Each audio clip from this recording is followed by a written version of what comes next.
live?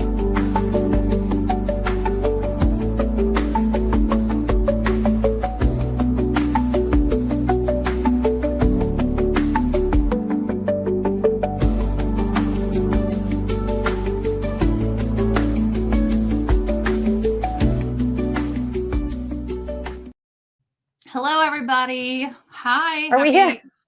Wednesday. We're here. Is it only Wednesday? Shh. I'm sorry I said it. But oh, yes. This week is going at a snail's pace for me. What about you? I don't know. Same. All right. Well, we're excited.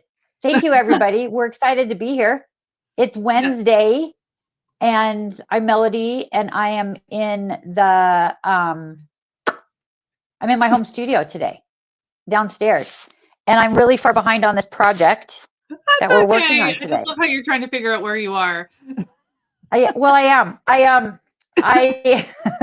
You're so used to saying you're in the CutterPillar studio, but you've set up your own home studio, and it looks lovely. And I know you're going to be adding a lot more Christmas decorations here soon, or I fully expect you to have. I am. Where is it? In this corner right here where the light switch is? That needs a tree. Yeah, that needs a tree. Yeah, I'm still getting used to it. I snuck out of town for about 48 hours over the weekend to go visit a friend of mine in Iowa. And whilst I was gone, my super cute 89-year-old father mounted a TV monitor on the wall over here. So if I keep looking that way, it's because that's where I see it now. It's okay. And so I look off to the side sometimes too. It's fine. I'm still getting used to it all. I tried to be as Christmassy as I could. I couldn't find my Santa hat today. So I tried to get, I tried to get snowy and Christmassy to help get in the mood for the project. I do have a question since you're the expert, Bethany. Ooh, that's a big word. Okay. So for those of you that are in our CutterPillar Creations Facebook hub on Facebook, we appreciate you. And I posted my first block like you asked us to last week. And did I do that? Oh. I don't know. My camera does that automatically. And I don't know how to fix like it though. I can see you better. Great. So I was trying to work on my own because I was at the airport watching your live on Friday. We were sitting there waiting to board the flight so I was at the airport watching your live then. And I asked a question about if you always sew around before you put your binding on, if you always sew your whole thing or not. Yeah. But this is my question. You mean like before you bind it? Yeah. Yeah. I didn't know that. But this is my question as I was putting these together because I did unpick it and fix it. Well, my sister unpicked it and I fixed it. Yeah. But because of that now, my blocks are supposed to be 14.5 inches and they're 13.5 inches. Is that bad? As long as they're all the same. If they're all the same, it's fine. You know what it is? You don't have a 1/4 inch piecing foot on your machine. We talked about this at the last Sewalong, remember? No, I do because you told me which one to get. So I do have that on there. I thought I did. Yeah. Yeah, you did. I do. Here's the thing. As long as they're all the same size, and if they're a little off, just trim it down so that they're all the same size. That is the most I had to trim it. I had to in order to get them all the same size because of that one I messed up. They're 13.5 now instead of 14.5. Sue actually had a great question. At what point should you square up your blocks? I square as soon as I get them all pieced, the whole block together, you can square it up. So, but you press it really well and then you square it up. And then once you put all your blocks together, you may press it really well, and then you may need to square it up again around the whole rectangle of all of them before you do your border. And then after you quilt it, you'll want to square it up one more time before you bind it. So before we dive into all the ins and outs, Corey is here too. I don't want you guys to think Corey's not here. He was doing something in the background, but he looked ready. So I wanted to bring him to stage. Hey, Corey. Hi, how are you? Hi, Corey. Ready to knock this project out of the park. We are going to have a great time today. We're having good vibes, good energy. Everything's good. Yeah. We're going to do this. You've got your Diet Coke. We're good. Yeah. I'm going to tell you guys, my first one that I made, I completely finished with the binding. So I'm going to show you guys that up close. And then Corey and I are going to kind of divide and conquer on the teaching. We're both going to talk about all of it, but he's going to showcase some of the quilting techniques that you guys will absolutely love. And I'm going to showcase the binding. But we both have different ways of doing different things. We're going to give you all the ways, and you can decide what seems like the right fit for you, what way you want to try. So this is like, again, like our other lives, a lot of information. Take notes. It's recorded. You can watch the replay at any point.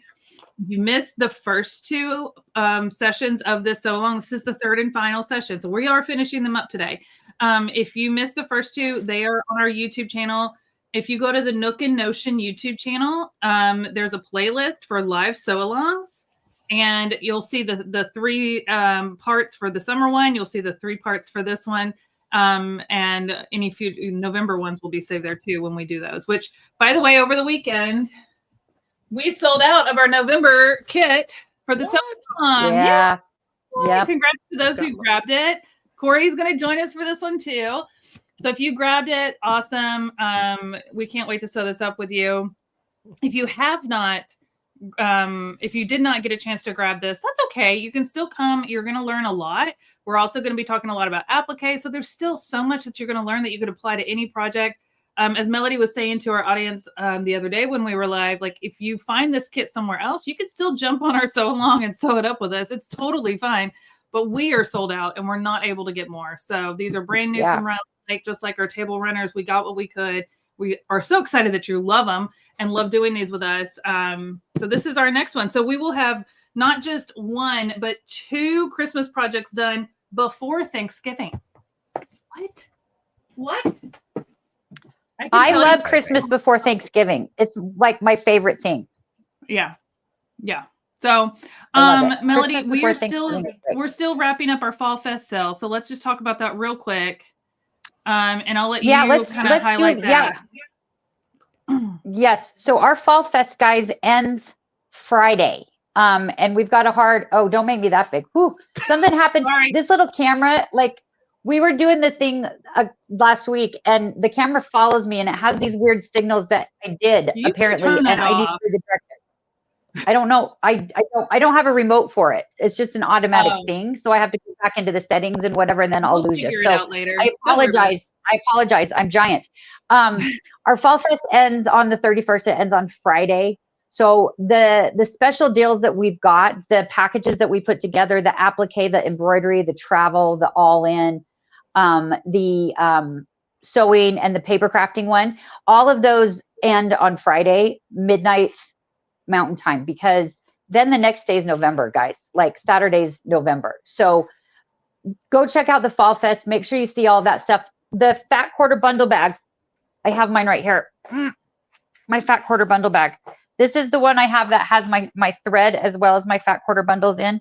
I took the other one to the office and I'm scared that I left it there, that someone might find the fat quarters and I might not see it again. But at least Bethany doesn't go into the office here in Salt Lake, so she can't steal them. I wouldn't steal your but fabric. This is I'm not that kind of person. I know you're not. It's Bethany's fault that I have it though, by the way, because she told me that the Moda booth said that they would make piles for us and then we could buy them once everybody came in, but don't tell anybody. Anyway, the fat quarter bundle bags, depending on which package you get those for free. You get 2, you get 3, you get 5, you get 1, depending on which package you choose, you get free fat quarter bundle bags. And they're so great for project bags and they're so great for gifts. They're super great to like give away with some crafty presents inside, things like that for the holidays. So they're great for that. The fat quarter bundle bags themselves are listed on our Fall Fest page. If you guys accidentally put 2 in your cart, you're only going to be charged for 1 right now. What? That also ends on Friday. Go check all of that out, guys, because this is it. It ends on Friday. Like there's not going to be any more Fall Fest live by Friday. So we have to move into November.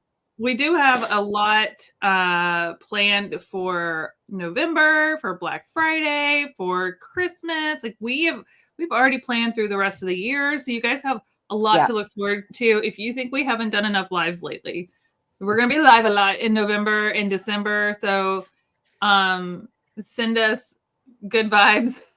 Send us caffeine. Send us caffeine. Send us snacks. Send us lots of Diet Coke and Mountain Dew. Yeah. Yeah. Send us wine. Send us whatever you can think of. We would appreciate it all. Chocolate, anything. Oh, all the things. All right. Yeah. Sue says, love your Black Friday sale. Sue, we've leveled it up this year.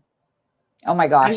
I was like, I just joined the team right at like the beginning of November last year. And so we just kind of jumped right in and I was just head first into all of it. This year I'm like, no, we're leveling up. So we have leveled up what we're doing and it's going to be so much fun. What is the name of the tree quilt? The name of the tree quilt is, sorry, I always forget. Tannenbaum. It's the Tannenbaum. It's by Riley Blake. Yeah. It's Tannenbaum patch. It will end up being a 58 by 58 inch quilt when it's all said and done. I'm still trying to cut my border pieces, you guys. Sue says she's saving her pennies for our Black Friday sale. Good call. Okay, so we're gonna start by let me move some stuff around. Oh goodness. I'm going to pop off of this because you guys know what you're doing and I need to listen to you guys, but I'm here if you need me. And, okay. I'm going to see if I can fix my camera. Okay. Sounds good. All right, here we go. I'm going to make us big. Oh my gosh. Whoa. Hey now. I mean, we look good. We kind of look good though. I know. Hey now. All right, I'm going to switch to my overhead. Okay. And I want to show you guys this quilt. I'm actually going to kind of highlight me for a second. Sorry, it's just so my camera's a little bigger. This is the finished table runner. Let me turn it around. Little blocks are upside down. And this is it with the binding on it. Look at how fun. I am obsessed. Cute. So cute. I have never done a plaid fabric, which by the way, just so you guys know, this is the fabric for the binding right here. So because I cut it on the bias, which is a 45-degree angle, it's going to look more like an up and down, which is super cute. And then we're not having to like line up stripes when we're sewing our strips together or anything. Mm-hmm. It's a lot more forgiving when doing something with a stripe like this, but you don't have to. You could have it where it's going around like this all the way around and, you know, but then you're going to have these lines and hoping that they're straight. And I just know myself. And I just said, you know what, we're going to do it like they had. Now they show it in the picture like this, but they don't tell you to cut it on the bias to get this look. So I'm going to show you how I cut on the bias. Corey has a tool to help you cut on the bias. So we have two different ways that you can cut on the bias. And I'm sure if you may even have your own way, and that's fine. But for someone who's never cut just any fabric on the bias, we're going to talk about that and what that means. And then after we go through how to prep our binding, I'm going to kind of step off and let Corey show you some quilting techniques so that I can get all my strips sewn together and prep. So when you're done with the quilting techniques with Corey, I'll come back and we'll walk through how to attach it. Okay. So that's the plan. Sorry, my camera, I'm going to move it back just a hair because it's bumping up against my table. So that's the plan. We're going to kind of bounce back and forth to wrap all of this up, but you're going to learn a lot today. So be sure you're ready to take some notes. Make sure your fabric is pressed if you're going to be sewing along with us. I just pressed this, so I don't want to fold it up tight. And I want to show you real quick, because I know Corey's going to talk about quilting. I should probably move my Diet Coke so I don't spill it all over my pretty quilts. I quilted this one, and I kind of showed it to you guys the other day. I quilted this one with like a 1/2 inch, like, what do you call this, Corey? I don't know the terminology. The quilting? Yeah, this style. So that style, that's going to be a plaid straight line. Okay. And it's like I would say a plaid straight line. I'm going to show everyone today how to do a plaid crosshatch, which I think is really cute on this. Okay, cool. And then we're also going to look at a holly and berries freehand pattern. So we're going to draw that out together, and then you can kind of draw that on your fabric. Yeah, we're going to do freehand. Now I kind of wish okay, I may have to apply that one to my next quilt. Because this was how I did the first one, and I did a red on top. But I chose, since my backing was a tone on tone, I chose to do white in my bobbin.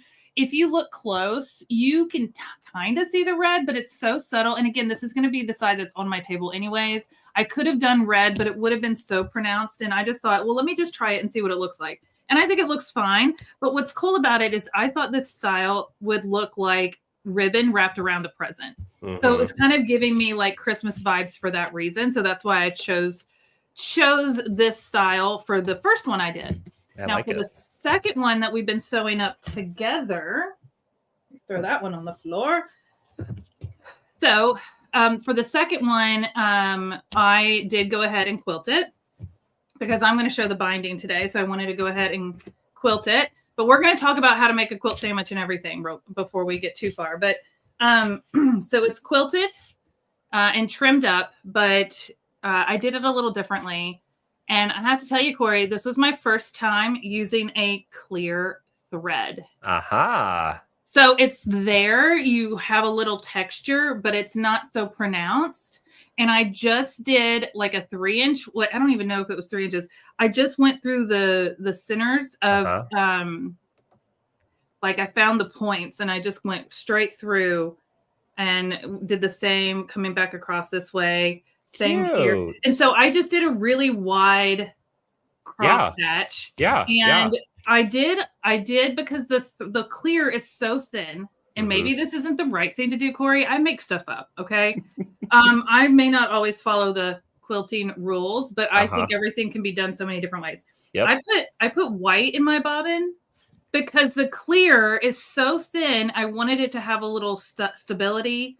And this is white on the background anyways. And if I need to press it, I want to press it from the back because it'll melt the clear thread if I press it from the front, right? Depends on what clear thread you used. I'd have to go look. I can go pull it. We can talk about that too, because I've got tips for that as well. I know you talked about it being in the bobbin. There are some tips on that as well. I wouldn't be worried about the stability of it, so you're good there. Okay. If you ever use it in the bobbin, but there are some tips. Yeah, it's really, really thin stuff, but there are some tips to help you, and I can talk about all of that as well for everyone. So I just wanted to try this, y'all. This was my first time using the clear, and it's not my first time doing this quilt pattern style, but I just was like, oh, it's nice to see because I want to do this same clear on my little Halloween quilt that I'm finishing up. So, because I'm living in two worlds right now between Christmas and Halloween, but I wanted to test it out on something smaller and show it to you so you could see the difference between something that has a clear thread with like subtle quilting, where the quilting isn't really the focus, it's the design, right? Or you have one that's got a heavy focus on with a bold color choice with the red, right? So it really stands out and there's a lot more stitching. So it's just, they're both quilted, but it's just two different vibes.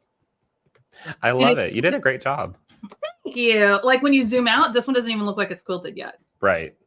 But it is. That's the cool thing about the clear thread. It really lets the focus be the quilt top, and really let that stand out. Where even if you did super heavy quilting with the clear thread, it's still going to be the focus is the quilt top, which is really cool.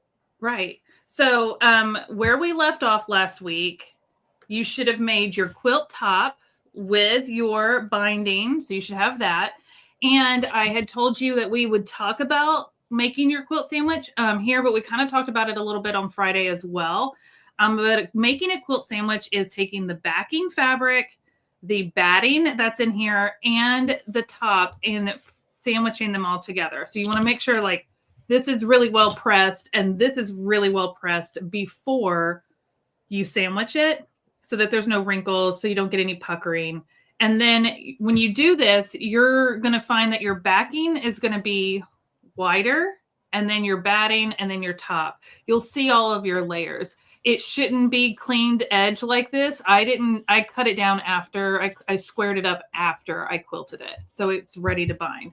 So for making a quilt sandwich, that's what you want to do. Now, there's several different ways to secure your pieces together before you quilt.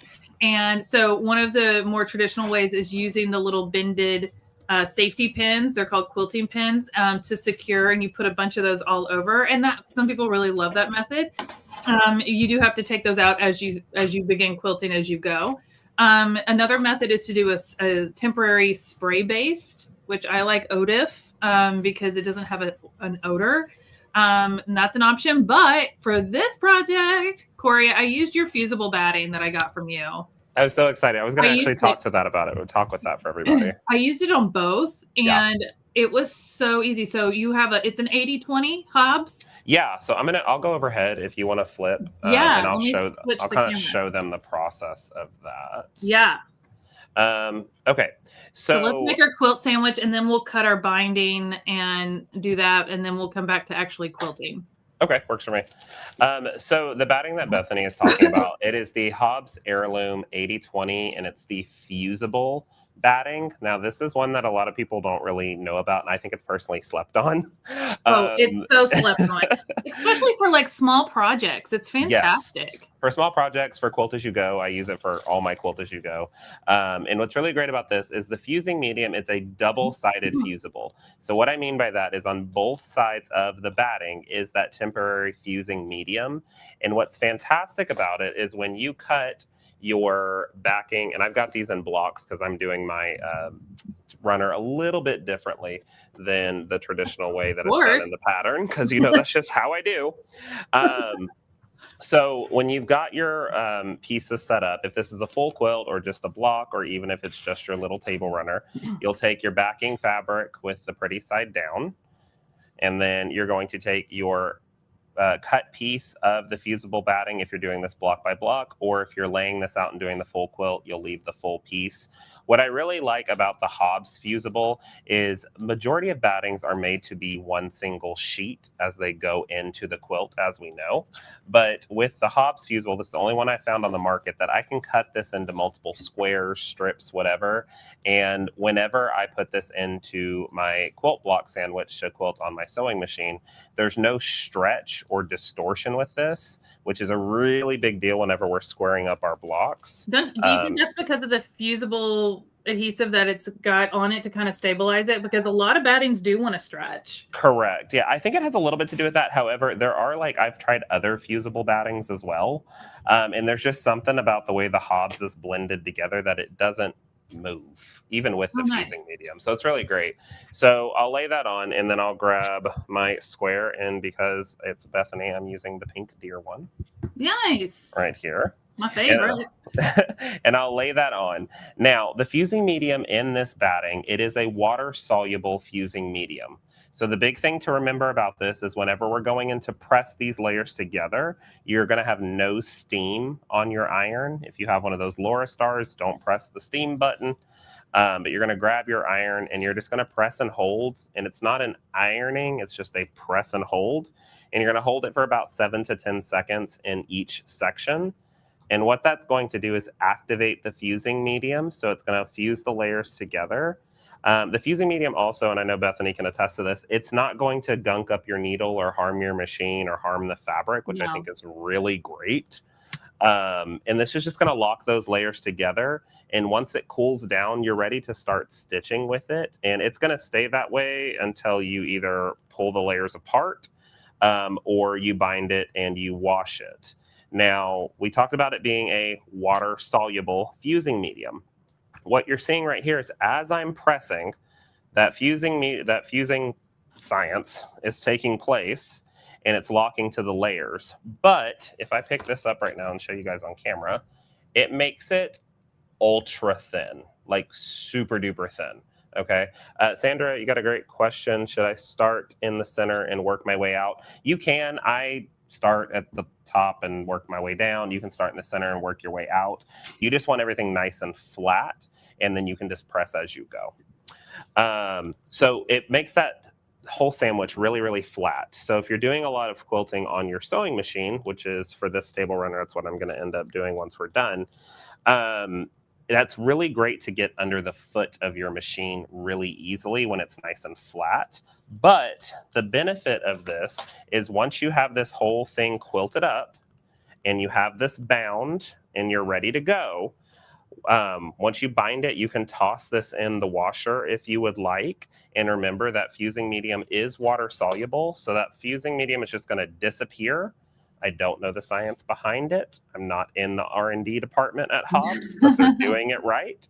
And whenever it disappears, that batting is going to loft back up to that natural 80-20 potential. So it's not going to stay super duper flat, but it's going to stay flat for the time for you to sew it or quilt it, which I think is incredible. So one thing I kind of mentioned last time, I think, is when I went to separate this batting, because it has that fusible adhesive, it's going to have a rougher texture at first, and it wants to stick to itself.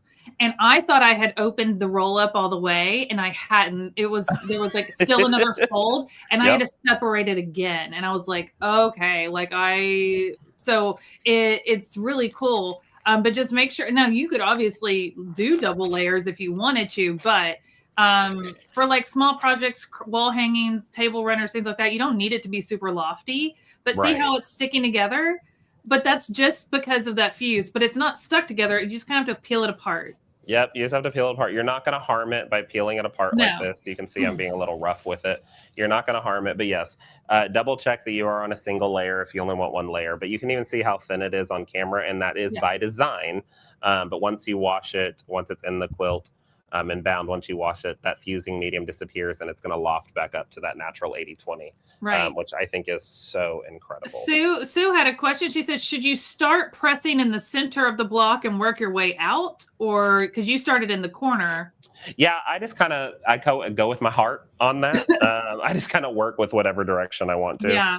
Well, and I think it's important that you prepped your fabric by pressing it really well. Correct. So it was really nice and flat and well pressed before you started fusing it together with your batting. Right. But you see how smooth it is? It's the only way you can get something this smooth is with this fusible batting. Even with like spray basting and stuff, you're never going to get it like this smooth. Like that is so smooth. It's chef's kiss smooth. It's the best. Are you recommending the fusible batting for the Tannenbaum project for our bigger quilt? What would you recommend for that one? If you are going to do our larger sew along with us like this one, I think I'm going to turn this into quilt as you go as well, Bethany. Oh, fun. Are you going to do like sashing in between it? Yeah, I am. Awesome. So I'll show everyone how to do that as well. So I'm going to use it on this because I'm doing it quilt as you go. But if you are doing this as one whole piece and stitching it on your sewing machine, I would still recommend doing the fusible batting as well, because it'll keep that whole sheet together. I don't know why my camera's moving. Sorry, guys. It's shaking a little bit. Got a ghost. It is Halloween. Yeah, now that we're talking about Christmas. I think Linda wants to know, is it okay that the batting is not sticking out on the sides? So Linda, when I made mine, because I'm not doing it block by block, I did the whole top. My batting was out past my top, and so was my backing. So I layered it that way because I was not doing the quilt as you go method like Corey is. His is a little different. Yeah, mine's a little different. So yeah, I'm going to use this for all of my quilting on my sewing machine needs the fusible batting, because you could prep your whole quilt with the fusible batting. I have no idea why my camera's shaking and now it's bugging me. I might have to grab a ladder and fix it. You can do that on all of your needs without an issue. But if you're just running this through like your long arm or sending it off to somebody, the fusible batting it's just an extra step that's not going to be necessary. Only when you are doing it on your sewing machine, I would recommend. So I went and got the thread off my machine real quick, in my sewing room. It's Sulky Invisible Fine 0.004 clear. It is so fine. Like you probably can't even in front of my red shirt, I'm holding it up. You can't even see it. Let me see if I can. It is. Sorry, I walked away real quick, Bethany, to grab a different thread. So fine. No, you're fine. It is very fine. And I don't know when or where I got this. I just had it on my pegboard and I grabbed it. And it did a great job, but it is really fine and it wants to snap really easily. So I think it feels like a really thin fishing wire, like fishing line. Yeah, so a lot of the ones that you'll see these days, if you picked it up a while ago, it might be a nylon thread, which kind of gives you that fishing line vibe. Not a bad thread to use, but if it does have that nylon tendency, then it's possible, depending on how it's made, that it can melt with that iron. I flipped it over and read the other side. So it says extra light, soft, strong, heat tolerant, maybe like a low heat. Yeah, it's definitely low heat. Monofilament. Okay, it's a monofilament. Okay, which isn't bad at all. They're still good. I personally, if I want to use clear thread, I use monopoly.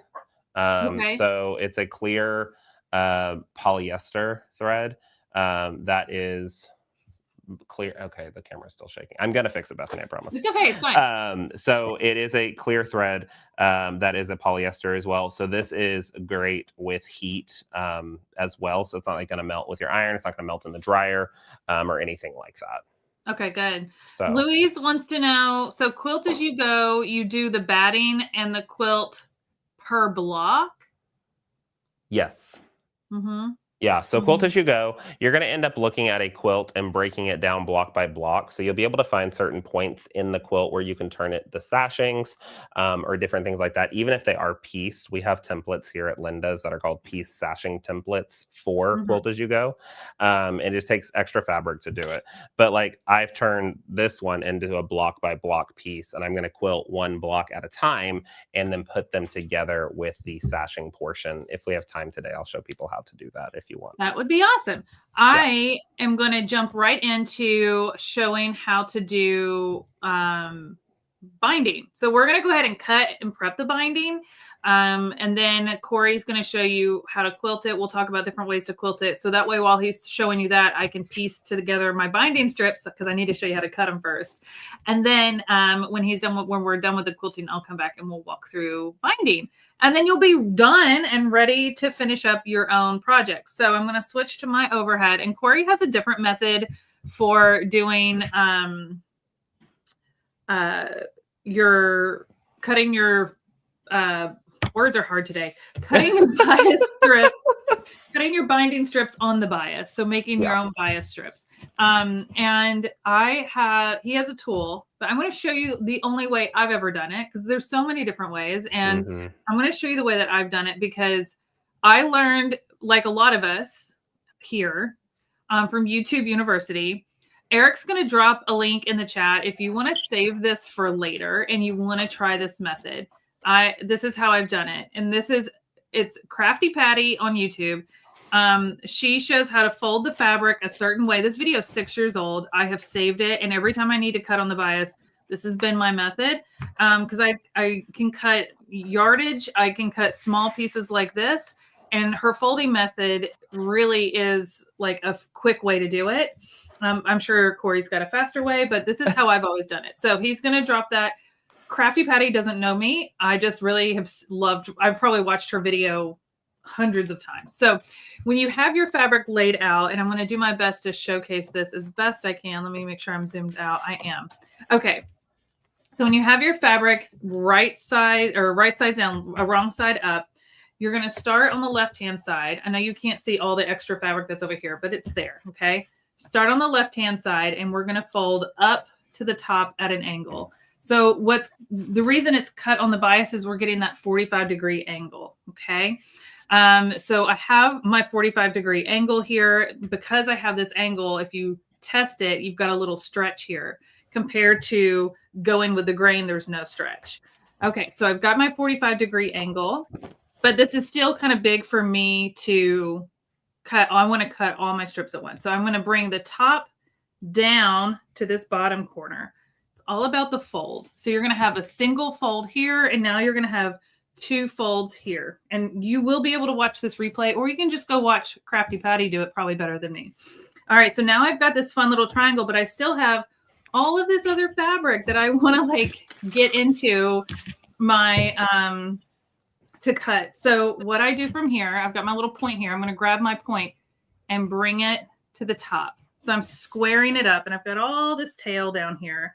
And now I'm going to fold it towards me. I'm just going to fold it so that this point right here is now, it's not folded over. It's just a point. I'm going to show you, there's my little point right here. So that point that was here, I just folded everything over to that point. And so now I've got more of this rectangular shape and it all fits on my mat. And now I can trim off these folds right here, just do a little trim right here, and then I can cut all of my strips.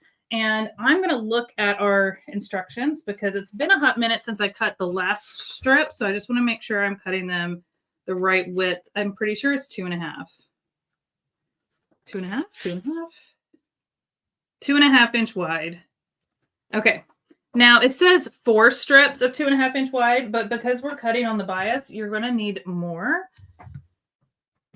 And I'm just going to square this up with my lovely flip and fold cutting mat. And I'm going to cut off this little edge right here, this little piece, this folded edge. And discard this. And then I'm going to do 2.5 inch wide strips. I'm going to show you what that looks like once they're cut. So now I've got 2.5 inch wide strips and they're long because I folded it. You're going to get some short ones too, and that's okay. Some shorter ones because of how it's folded. But now I've got all my strips and they are on the bias. See, they've got some stretch. So we don't really want to stretch them, okay? If you did not pre-starch this fabric, you might want to. And this is why I don't cut my bias binding until I'm ready to sew my bias binding, so it doesn't stretch out. So that is, and I'm just going to continue to cut across as many strips as I can. Then I'm going to take my longest ones and make those into my binding. So we're going to sew those together. So I'm just going to cut these. Now, Corey, you have a different method for making bias binding. And I've seen other methods too where people line it up. Like right here, we have a 45-degree angle on our flip and fold mat. There's people that will do that. But I just always look for ways that I can make it as efficient as possible and get as many strips. So folding it over has been like a method that I've always used. But again, it's totally up to you. So Corey, while I finish cutting these, can you show us how you prepare your binding strips? And then when you're done, we'll come back and show them how we're going to piece these together. Totally. I zoomed in. Yeah, it's fine. Y'all get the idea. I zoomed in. I need a remote like Bethany. Yeah, okay. You do. I need a remote. Okay, so what I have started off with here is I fold as well, but I take the folding a different approach. So I went ahead and I trimmed one nice straight edge here. I followed along with the print that's already on the fabric because that helped me. And I want to get another straight edge here. So this is the left side of my fabric. This is the selvage, and the other end down there is the selvage. So I've trimmed a nice straight edge here. I'm going to trim here along the selvage as well because if you guys didn't know, not all selvage is straight. So we can trim that real quick. So I am following along one of these printed lines. I'm going to do this green one right here.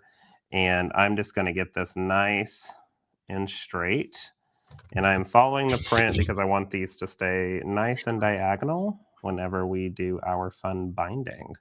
So I'm going to get that in line, grab my rotary cutter, and just begin the trimming process.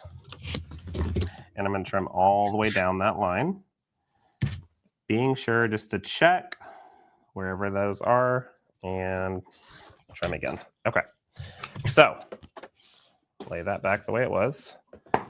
And now I've got two really nice straight lines to make a perfect 90-degree angle right here. So I'm going to grab, we carry a ruler here at Linda's, and it's by Pauline Rogers of Pauline's Quilters World, and it's called the Bias Sasha ruler. Move the fabric out so you can read it. The Bias Sasha ruler, and it's made traditionally for creating sashing strips for Quilt As You Go, but I think it's fantastic for creating bias strips because majority of rulers and cutting mats, like Bethany showed, have one 45-degree line where this has multiple 45-degree lines all the way throughout it.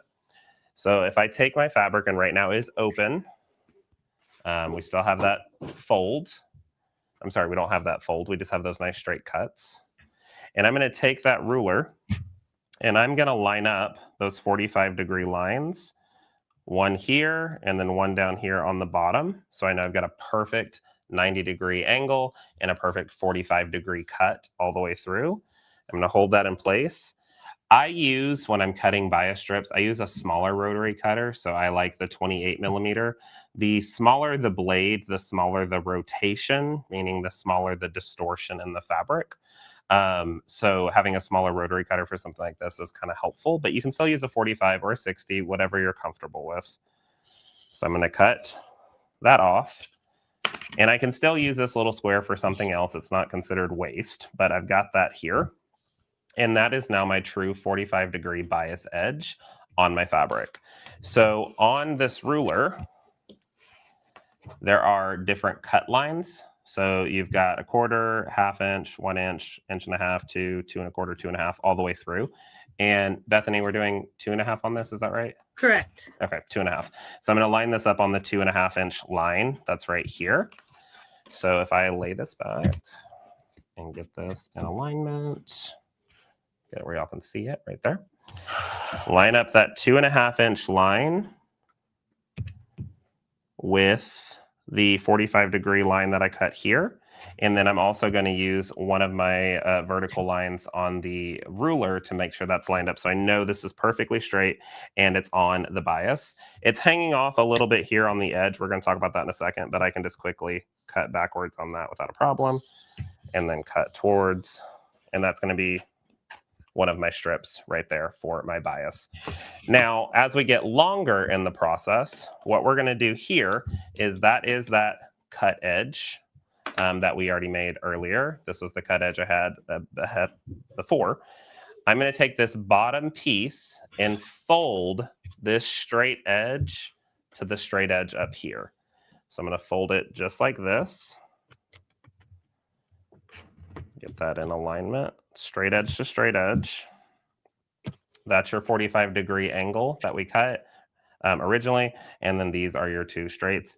So now at this point, I can turn this to me if I want to make it easier. And I'm still going to cut, cut, cut, cut, cut. If this gets longer, I can fold it again without a problem. So let's do one more fold. So still right along that edge. So that point right here. That way we've got that. Okay. Grab my bias ruler. We're doing 2 1/2 inches. I'm going to use that 45-degree angle line right here. Line up my 2 1/2 inch right there. And then take my rotary cutter and slice. And so then I can have all my little bias strips together. Sweet. So I'll take that all the way through. But I love the ruler because it has all the different lines on it, all the lineups that we need, and we can just cut this for days. But I like your folding technique too. That was cool. It's kind of the same. Yeah.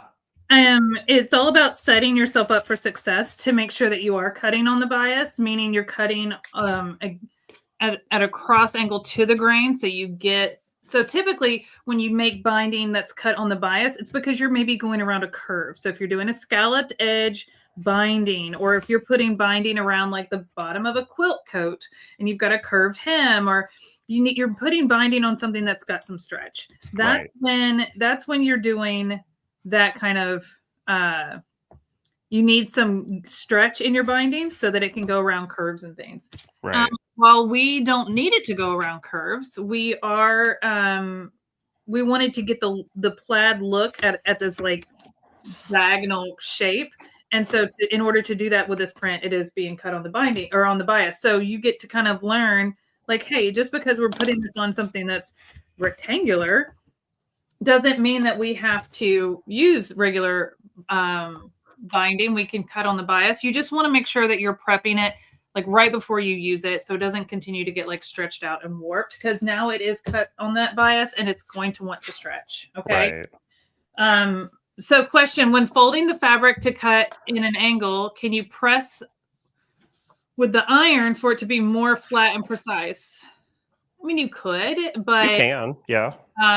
You're going to put some creases in your folds and you're just going to press those out again later. So it's totally fine to do it either way.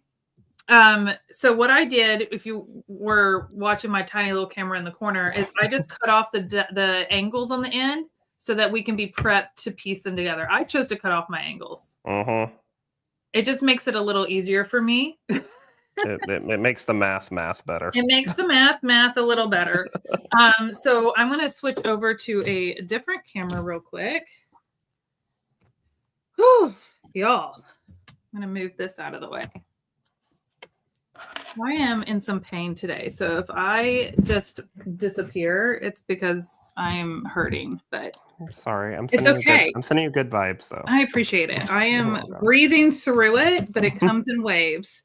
So I've got my machine set up here, and I'm actually going to flip floppy while you cut. Yeah. There we go. Okay, so if you've ever done binding before, we're going to piece all of these together. I like to piece them at an angle because our print is at an angle. If you wanted to piece square on, you technically could. How are you going to do yours, Corey? I'm going to piece mine at an angle. Yeah. Yeah. You could piece square on if you want, meaning like you're going to lay them right sides together, right on top of each other, and do a 1/4 inch and then flip that open. You absolutely could do that. But a lot of us like to do on an angle, and it kind of hides that seam a little bit better in the binding, in my opinion. So when we are doing this, and this is why I like to square it up. Okay. I'm going to actually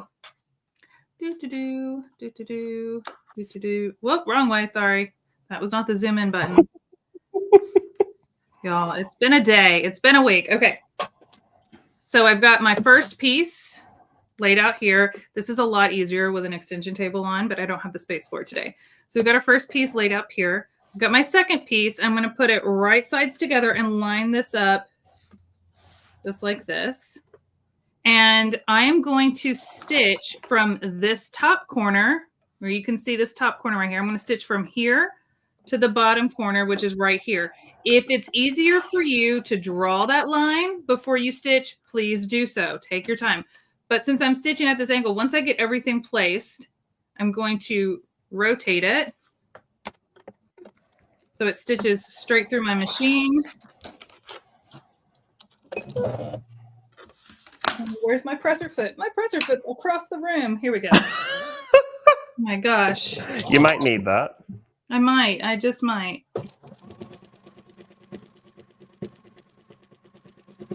All right, so I did the first one. So this one that's upside down, the wrong side up, I'm going to take it and flip it over. Make sure it's not twisted. I'm just doing one flip over so it's right side up. I'm going to get my next piece from my stash here, put it right sides together in the corner, and we're just going to chain piece all of this together, corner to corner. I like to just put my finger on the corner.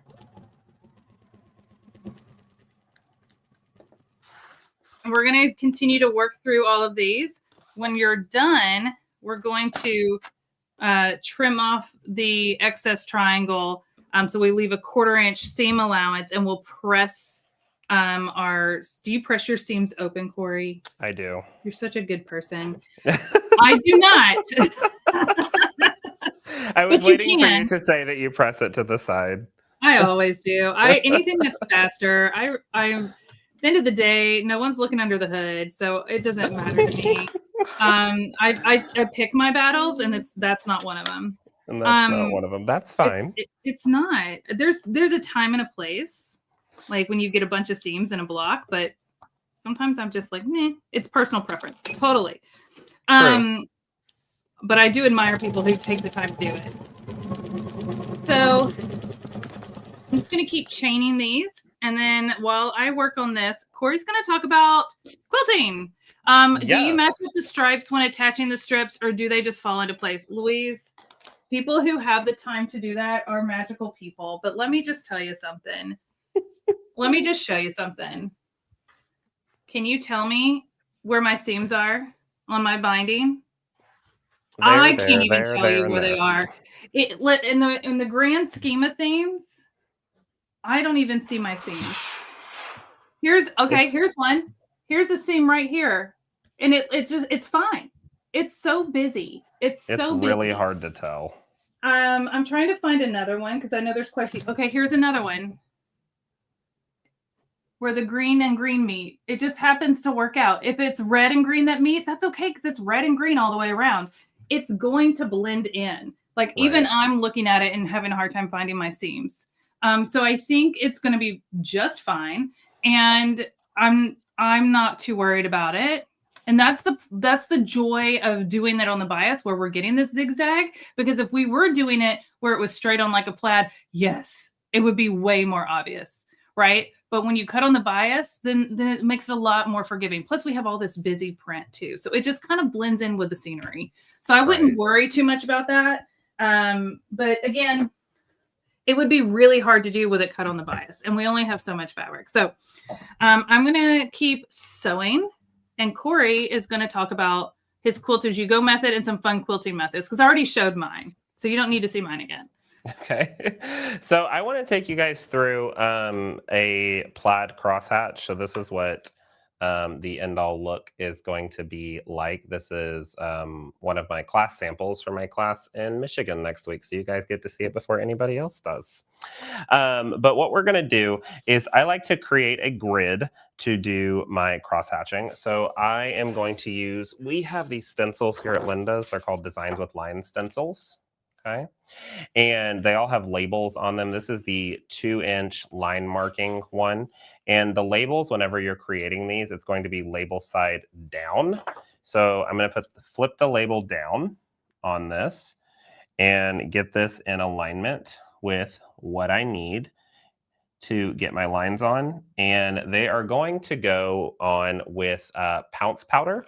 So I'm going to grab my pounce powder and place that on. Bethany, is my camera frozen?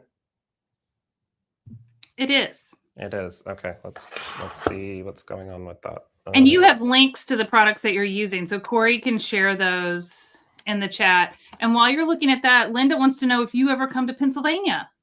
I do when requested. Well, there's your request from Linda. I know. Okay, hold on. I'm gonna unplug my camera real quick. Oh, you're fine. It is a day of technology. It's fine. I'm going to keep sewing. You guys can just watch me stitch and keep stitching. And then, Corey, you know how we were talking about the glue for piecing? Yes. I use the glue for the binding, and it was so good. So I'm going to show how to use that today too. Yes. Okay, Bethany, I'm back. You good? Yeah, I'm good. Sorry. Okay. No, you're fine. Normally, I'm pretty good with the technology, folks, but it's the day. Today's the day. Okay. I'm gonna mute myself so you don't have to hear my sewing machine over what you're saying, so they can hear you. But if you need anything, just holler and I'll unmute myself. Sounds good. Thanks. Okay, so we have label side down. I'm going to grab some pounce powder. I'm using the blue one so you guys can see it. I like to use the white one, or like the barely blue, or even the pink. But the blue is a washout one, and you only want to put as much powder on as you need to be able to see it. The white one is wash out or iron out. That's why I like the white. But on lighter fabrics, it's harder to see. So I'm going to give this a little bit of a hit. And I am doing Corey, are you doing that on the front or the back of the block? I'm doing this on the front of the block because that's where I'm going to be showing my line work on this. So I've got this on my block. I'm going to grab my pounce pad and just brush this right over my stencil. And what this is going to do is put those lines on my block. And the tool is called a pounce powder. However, you are brushing it. You are not pouncing this on. So you're just brushing this on your stencil. I might have to do a few more hits of it. I can see it, but it's very light, and I don't know if you guys are going to be able to see it on camera, so I'll make it a little darker for you. Can we see that? They can get this from Barely. Linda's, right? Yes, you can get this from Linda's. I'm going to zoom in real quick so they can see the lines a little bit better on there. But yes, they can get this at Linda's. I believe Eric's dropping a link to the collection of all the products that I'm showing You're using today. Ah, thank you. So that way you don't have to. There we go. We can see those lines better now. Yay. It's just a back and forth setup. I need a remote, Bethany. I need a remote. You do. I'll send you a link. I need a remote. Okay. So those are going to be my lines, my horizontal lines. Now I can turn my stencil vertically, and I'm going to do the exact same thing because what I'm creating is a grid on this. So give my pounce powder a little hit and then brush it on. And it's like dashed lines. It's not a straight line. It's like a, because so it's not, your template has little dash lines. Correct. Yeah, they're little, tiny little perforation lines.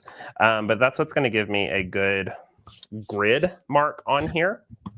And then what you can do if you want, you can just take this over to the sewing machine and start working, but I'm going to actually draw it out for you guys so you can see it as well.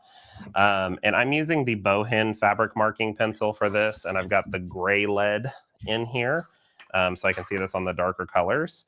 But if we break this down into these pieces, we've got these lines, and I know they're a little harder to see on here. But what we're going to start off by doing is drawing from intersection to intersection or point to point with my Bohin pencil, and I'm going to draw this extra heavy, so hopefully you can see that. This is on the gray, on the green too, so it might be a little harder. But I've drawn from point A here to right here, so that's my straight line that's right there. And then I would use this open space here to travel to the next intersection, which is going to be right here. And then I would stitch back down this way through all these points. So I would draw this out all the way through. So draw, draw, draw. Oh yeah, we can see that much better. Okay. So we're going to create this back and forth type of technique, but you're going through every intersection of this grid, and that's what's going to give you that crosshatch look all the way across the block. But the big idea behind this is to stay continuous as possible. So like we started here and we've stitched up to here, and then we're going to stitch over and then stitch back down to here, and then down, and then stitch up to here. Stitch over and then stitch back down. You're going to be doing this all the way through. It's going to end up looking, when it's done on the first pass, it's going to end up looking something like this. Okay. So you can see that starting line. You've stitched up at a 45, you've stitched over, and you stitch down, down, over, over, over. You're going to do that all the way across your section. So I'm going to do that real quick. I don't know how fast I'll be able to do it. We might have to cut an edge here real quick for time, depending on how long Bethany wants to keep me on. But we can go through this. I should be able to mark this pretty quick. Traveling through all those intersections, and I like that powder because again, it washes out. With this batting being that fusible batting, we're going to end up washing the quilt anyway. So then all the powder is going to disappear. The Bohin marking pencil that I'm using, it is a washable pencil, so that's then going to disappear. The glue that Bethany is going to show you guys for the binding that I swear by for piecing as well, that's going to disappear. So a lot of the stuff that we're using is all water soluble or washes away. So it really helps you whenever you're creating this. Okay. So you're going to have your lines all the way through. Do you need to do both? Or is that just so we can see? You do not physically have to mark this down. I'm just marking it down so you can see it. If you're comfortable going from point to point with your sewing machine, stitching that straight line through those grids, you do not have to mark this. Completely up to you. I'm just marking so you can physically get the idea of it, but you do not have to. And then Bethany, you have a question. How many strips did you cut for your binding? I don't know. Well then. I'll count them. I've sewed them up. I've pressed my seams to either one side or open, and now I'm pressing it folded in half, wrong sides together. So that's what I'm doing right now while he's showing you that. I will count how many strips. I think your strip count is going to be based on how you fold it and cut it. But yeah. I just took all of my longest strips. I still had some that were shorter, some shorter strips, but I just took all of my longest strips and pieced them together. I did that last time and it was plenty, but I have my shorter strips should I need to add any. And I still had some left over last time. Like I had more than enough. But I would just do as many strips of your that you can, sew them together, and then you'll just have a little extra at the end. And that's fine. That's fine. But I'm going to let him continue working his magic while I continue pressing my binding. So I have done all of the 45-degree lines that are going to the top right. So your travel path for this is you would have started here, and it's easier for us to see here, but we would have started here and you would have sewn back and forth all the way until you got down to your edge over here. And now to continue to keep this continuous, I'm going to stitch up the ditch on the right-hand side of my block until I get to my first grid, my first open square at the top right, which for this is right over here. And then I would stitch going towards the top left. So we're going to do this one. I would go over and then stitch down this way, over and then up this way, over and then up this way. The biggest thing I can tell you about marking this ahead of time is if the powder disappears or brushes off while you're going back and forth, you have those marking lines. You can spritz a little bit of water on your piece or your project to keep the powder in place while you're working with it. Because it is pounce powder. It can pop off of the project, but it's nice to have those markings on there as well, just in case, like I said, if you want to set this project down for a while and then come back to it, which we never do that, but this will give you all of that through, and you're putting this all together as you're doing. I'm a beginner and never knew things like these are available to make it so doable. Oh yes, Louise, there are so many different tools. And I'm happy that Bethany invited me on to show you guys some of the different ones to make it doable. You do not have to have all these tools to do this, guys. But I love tools. I love things to make it easier. Bethany and I both love things to make things easier for us. And having pounce powder and stencils and marking pencils and just marking your lines on, setting it away to the side if you want to come back to it later. I find myself doing a lot of marking ahead of time. And then like if I go out to retreat, I'll have everything ready. So then I can do all my sewing at retreat or my quilting at retreat. Because I tend to do a lot of quilting now on my sewing machine that I am the brand ambassador for Quiss here in America. So it is fun just to mark all this stuff ahead of time. Okay, I'm almost done marking this for you guys across, but hopefully you can start seeing the crosshatch pattern come up. Could you spray best press to hold the powder in place? I would recommend using water, not best press, when you are spraying over the fabric, and it has to be a light mist because remember, a lot of the stuff you're using is water soluble. The best press can sometimes lock the powder into your project. I did best press over black fabric once with the powder, and it locked the white powder into the fabric when I ironed it out. There was this kind of like a little hue of it, so I would recommend water. But really great tip. Again, light spritz, using like that Mr. bottle that we looked at when we talked about starching in the first episode. A very, very light mist will hold everything in place really well. All right, I think I've got one more line. Okay, here we go. Woohoo! All right. So there is our cross hatching design. And now this is with a really dark gray lead, but I do like what it's doing to it. So like if you wanted to stitch with a darker color like Bethany did, this would be pretty in the red. But let's look at how to create the plaid crosshatch on this, okay? So we started up here at the top left. We stitched towards the top right or towards the bottom left, back and forth. Got all the way down here to the end, traveled up, and then stitched to the top left and to the bottom right on that 45-degree angle back and forth all the way around. And we're going to end down here. So what I would do is travel back up, because all of this, it can be stitched in the ditch, or this is going to be underneath the sashing if you decide to do this quilt as you go. I'm going to travel up.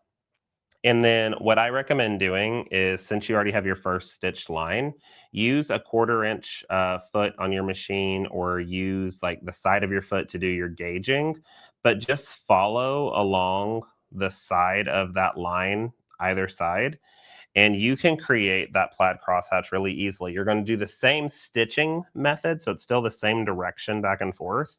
But like if I did a 1/4 inch over and then dropped over, and then did a 1/4 inch the way back.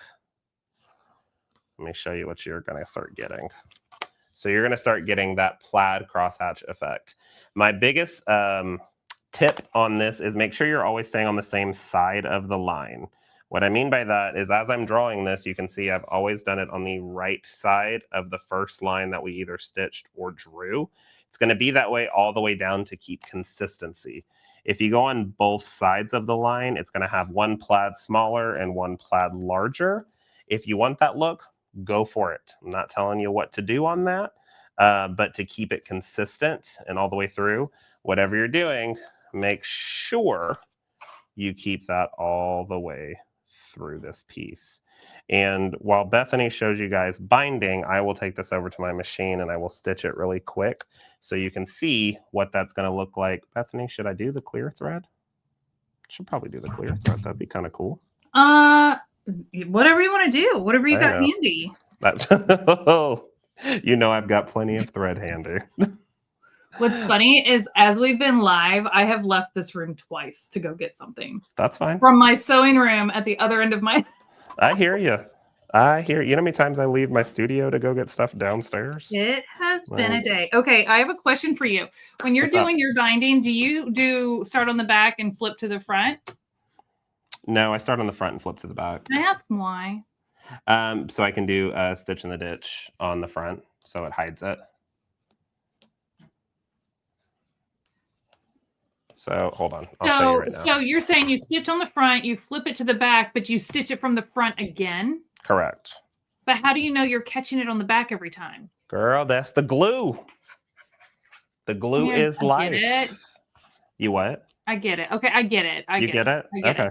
Because you're folding it and you have your original stitch line, so you can make sure that it's going past that stitch line. Exactly. You got it. Okay. And then I can just stitch in the ditch on the front.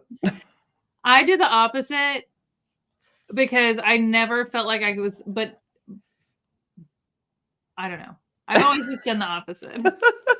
I think that's what's so great about quilting and sewing is like there's so many thousands of ways to do one thing. And the reason I ask is because I'm sitting here doing it back to front, and I know that that's not everybody's norm. Yeah. And so that's what I'm doing. I've got it on the back, and I'm stitching to the front. I'm going to stitch it down and then roll it to the front. The only part that I can really show right now, I'm going to move my camera. Whoop, whoop, whoop, whoop, whoop. And I'm going to move it up.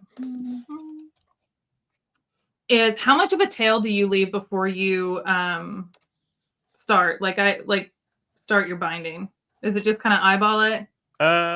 Yeah, you'll normally see me if I've got the space, I'll probably leave, 7 or 8 inches of a tail. I've probably got a good 5 or 6 inches here. Yeah. So what I mean by that is I clipped my binding on. So I've folded my binding in half, wrong sides together, and pressed it. Okay. And I am putting that, you can start on the back or the front. The method of binding is the same either way. I'm just, I like to do it on the back first. Because I actually really like seeing the stitching in my binding. Oh, yeah, not me. But some people don't, and that's okay. Yeah. And so I'll show you what my finished one looks like real quick. My finished one right here. Let me actually make my camera bigger real quick. Click a couple buttons. Like it's just barely there, and it's just a slight stitch, and I thought it looked nice. I think it looks good. But if you are not comfortable with doing a nice straight consistent stitch, it's very subtle. If you're not comfortable with that, you can do the method that he's talking about where he sews it to the front, flips it to the back, and then stitches in the ditch.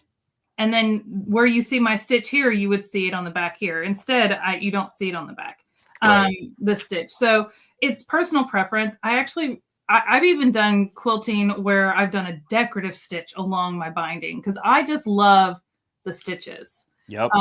For me, I love to show off every single stitch that I put into this to make it happen. So I don't mind it, but I've gotten pretty good at that. I do like a flange binding where I can hide the stitch, but have like a two-tone flange, which I've taught before. So like there's so many different types of binding and stuff, but I really like the little stitch, but that's up to you. If you don't want to see the stitch and you want to kind of hide it so it looks like it's hand stitched, that's that stitch in the ditch. And you do it here and you start on the front and then you roll to the back. With this one, I started on the back and rolled to the front. So it's like I said, personal preference. But Bethany, the method is the same of how we start. Before you sew the binding on, can we show them real quick the sasher tool that we've got? Absolutely. To do the binding. Yeah. So you guys, I finished adding on my lines. So once I stitch this is that plaid crosshatch on top of this block. And I think it creates that really cute little present look that Bethany was talking about, but this is going to be now on point, where Bethany's were adorable, but they were, straight up and down with, there's nothing wrong with that. But this is on point. So it's kind of working more with how the quilt looks overall. So I really like how this has come together. But when we are creating our binding, and Bethany has these tools, and I bet she probably hasn't used them yet. So this is the second time she may get to see this in action. I have these tools and I didn't know it until just now. So what? Yeah, it's the best. Hold, please. This is okay. So having tools is great, but sometimes having too many tools, you forget that you have certain tools. I hear that, girl. You said you like flange binding. You've got the magic binding tool. This is flange, but right here, it's the best. Oh. You and I, we'll do a class together on it. Okay. Yay. I don't have all the stuff. I mean, I could cut it real quick if everyone wants to see it. Okay, so these are our 2.5-inch strips.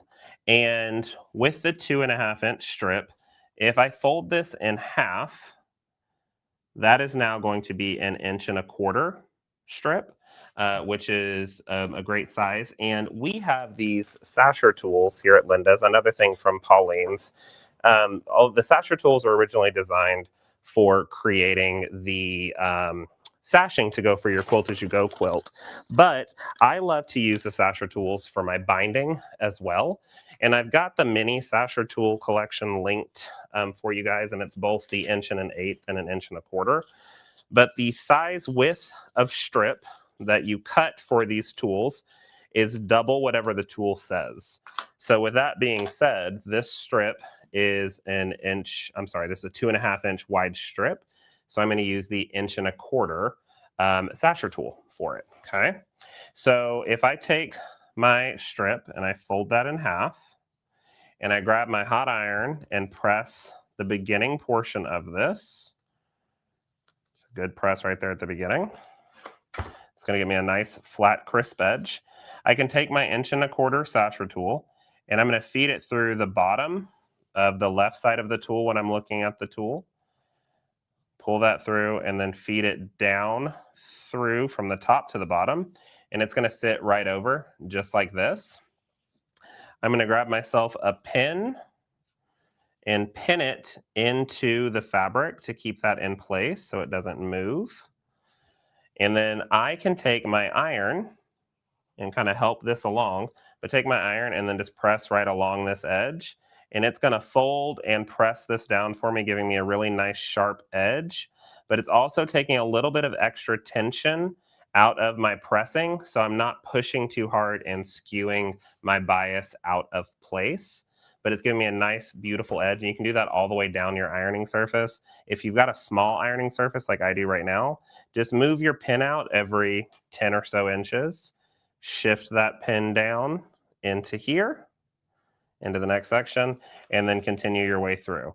Now you do this after you piece all of your strips together that you need for your quilt. I only had one strip because I haven't pieced mine together yet, but it's going to give you your nice, sharp, crisp edge because it's going through that tool. They're heat resistant, so you can just push right along it, and it's the best way to make binding, in my opinion. So, Bethany, you've got some. You need to be using them. I really should. They're probably in the box when everything arrived. Yes, they are in the box when everything arrived. The only things I pulled out of the box are the fusible binding and the glue. But yeah, I love the sasher tools for binding, also for making sashings for the quilt as you go. But if you get the magic binding tool as well, there's instructions for it, Bethany. But one of the strips, the main, you need to cut 2 strips to make a flange binding with this tool. You do 1 3/4 and then 1.5 inches. And then you sew them together and then put them through the magic binding tool, and then you get a flange binding out of it. Okay, that's amazing. I've always done it just manually, my flange. So do we have time? You think that we've got time? Should I show? Yeah, because I want to stitch all the way around until I get to my last corner so I can show them how to get the mitered corner. Okay. Yeah. So keep going. I'm just going to keep stitching. I'll show them at the end, and then we can join our binding and flip it, and then you can show your other quilting stuff. Okay. Let me grab some extra fabric real quick because I've got some. We'll do red and green for Christmas. This obviously isn't the stuff that comes in the kit, guys, but this is what I've got here next to me. So I'm going to press it out real quick. So give me just a second. Let me press, and then we can cut some strips. So you can see how to make a flange as well, or if you've never seen what a flange is, then you get to see what a flange binding is as well. So I'm going to press these out. And if y'all have any questions, feel free to drop them in the comments. Bethany and I love answering questions and helping you out. And we can get those answered. What do you use the glue for on the binding? Wonderful question. When Bethany gets to the point where she's going to actually flip it over, she's going to show you. I'm going to show you. I'm going to surprise Melody and bring her on stage, so she better pay attention. Melody, you're muted. I just wanted to check in with you and see how you were. How are you doing? Yeah. I'm still here. I'm working on, well, I did a little work, but, oh, hi. I did a little work, but now I'm trying to put my blocks that are too small together because I sewed it, because I had to unpick the one. And so it's only 13.5 instead of 14.5. So I'm doing that, but my sewing machine is like over there out of my camera, and I don't have a second one yet. So I'm going to work on that now. I'm going to, yeah. Just to make sure you didn't have any questions. No, you know what? No, I will tell you what. I got that stuff when Corey was on our handmade collective. Also, I ordered that stuff. I got the same box you got. I know. And a lot of this stuff is still in the box. However, I pulled out that, I know it's for the quilt as you go, but I pulled out the binding tool that you just used. And I tried to figure it out because I know, Corey, you went over it when you were here for the handmade collective, and I thought I paid attention and thought I could do it, but I couldn't figure it out again. So I'm so happy you showed it again, because now I can pull it out and actually know what I'm doing with it. Yay. Yes. I'm so happy about that. Are you do you feel like you're learning a lot? Yes. And I also feel like my blocks are not going to line up. It's okay, because when they're all done and lined up, or they're all pieced together, all your blocks, then you can square it up again, and you're going to put your border on it and everything. So let me ask you guys this question, since you guys are so much more professional at this than me. I'm still starting out and learning with the quilting game. You're doing great. Since my blocks are so skewy, I don't know if that's a word. It is now. What if I just added some little sashing sort of things around each one so that the points don't have to touch? Will that look weird with the way these red triangles are on the edges? I don't think so. If I added some of this fabric, right here. Would that be weird? Because then this red wouldn't match up to anything. I think it would be fine. No, It's I think cool. it would be super cute. But what Yeah. you could also do, Melody, and this is totally, we're going, as y'all say, we're going rogue here. We're going rogue a little bit today, guys. We're going rogue. If you grab some of that white that you've got here, and you've got in that tool set that you purchased, you have a bunch of different sizes of sashers, but you have the really small ones, like the inch and the eighth of an inch, and the half an inch, and then I think there's a 1/4 inch too. Yeah. Thank you, Louise. And the 1/4 Louise inch and I, as well. Louise and I are both newbies. We're trying to figure this out as we go along. So I appreciate you, Louise. So if you've got those as well. So like after you create your quilt top. Yeah. Did I lose my camera again? You guys. You did. I swear. You did freeze a little bit there, Corey. You did. Yeah, I've got to fix it real quick. It's so excited to be on with y'all that it tends to lose its mind. You know, we can understand that feeling, right? Totally. I'm about to freeze up myself. Just personally. What kind of glue do you use on the binding? I'm using the glue-basted temporary basting glue that I got from Corey from Linda's. This stuff. Which, Eric, if you want to drop another link to his collection of products, you're in the chat. If this isn't in that collection, then you can just find it on their website. Glue-basted temporary basting glue. It comes with different points. It comes with a little thing to stick in there. It's all golden. Jana says you could try to steam those blocks into submission with some starch too. I appreciate that thought. I don't know that that's the problem. I think that they're all different sizes. I think is what my problem is. If you trimmed off different sides, that can throw it off too. I like the idea of putting a little sashing in between. And I don't think that would look weird at all. The only thing is you may need to like throw in a couple extra pieces of for your border. For the border, right. Because you're adding more length. Well, except I took an inch off of every block already. So if I just make it little. If you make a thin one, look at what he's doing. So now that my camera is back up and working again, I'm trying to make sure I've got a decent strip size here. So like if you wanted to do a really tiny one, and I would do this after your full quilt is put together actually, and this is one of the cool things about these tools. Do that small one. Let's say that's your white, but I'm just doing red so you can see it better. This is at 1/2 inch. And so remember, whatever we've got strip wise, half of that would be what you use. So if this is a 1/2 inch strip, you would use the 1/4 inch sasher tool. But once your quilt top is completed and ready to go, this would be the last thing that you would do if you don't want to see those points line up, is you could take that 1/2 inch strip and instead of folding it in half like we're doing, and Bethany, if you could make this a little larger, please and thank you. Not me. Buddy. There we go. Instead of folding this in half like we did with the binding, Melody, you would fold it into the center. So you'd fold in both edges. Now this is a 1/2 inch strip. I would probably do maybe an inch strip. Okay. But we're folding this into the center, and then you're going to take this and press with your iron at the beginning portion. And so it's going to have those edges folded into the center on the back. And then I can feed this through my sasher tool. So instead of having to add in an extra sashing, this is going to kind of go in after the fact. So you're still putting it together like normal. But I'll feed that through my sasher tool.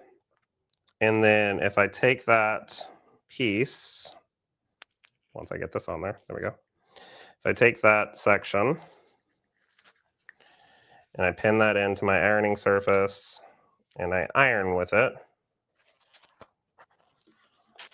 help that along. What that's going to do is flip it around to the back and fold it.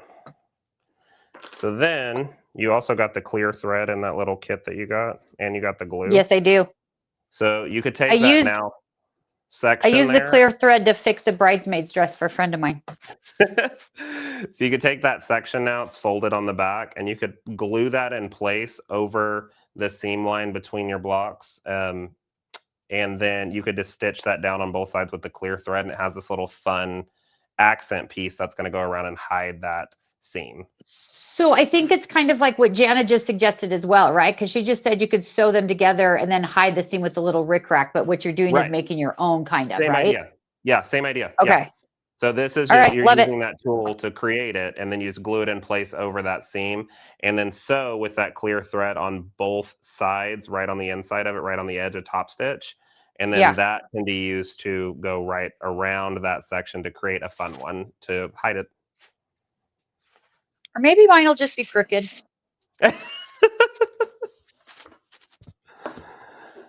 Okay. I think that's okay too. The strips together real quick so I can show you the plan finding. So I want to order rickrack. I just ordered rickrack for something else that I'm teaching, and now I want to add rickrack to mine, and I haven't flipped my binding over, so I'm like, there's still time.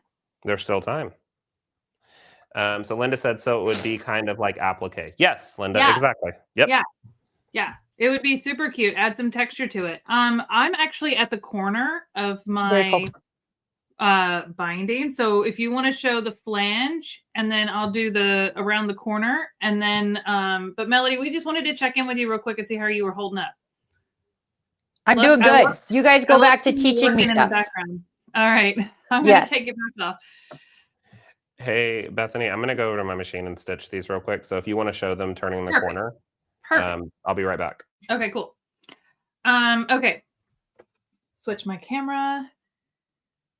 I am in so much pain today. I'm sorry. I'm just going to breathe through it real quick. Okay, so I'm at my last corner. So I have stitched my binding down all the way around my quilt. I'm stitching it with 1/4 inch.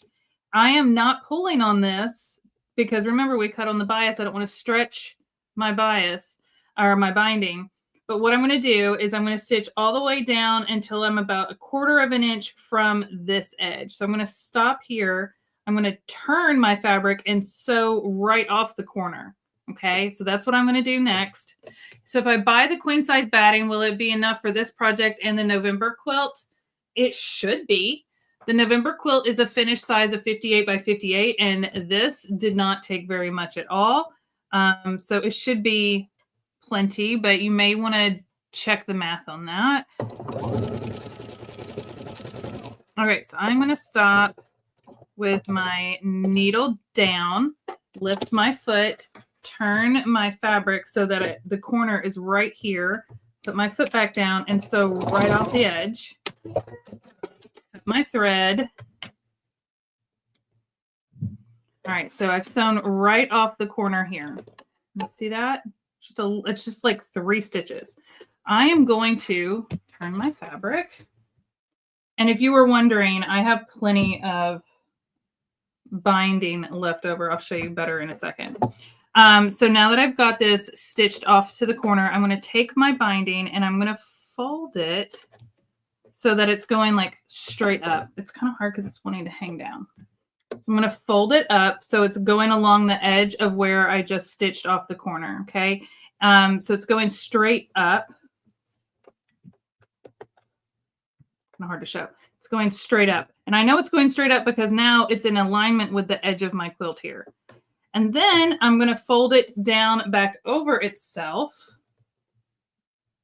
and line the fold up with the top of the quilt right there. And I always like to, where's a clippy clip? Oh, let me grab one. I always like to put a little clip right there, and it's lined up along the edge of my quilt. So I'm going to start right here on this edge, I like to do a little back stitch to secure it, and then I'm going to keep going. I don't have much further to go because I'm at the where I started. I'm going all the way around while we've been watching quilting stuff, which is perfect timing. All right, so I think I'm going to go until about here. I'm just going to stick a little pin in it so I don't go too far. That should be good.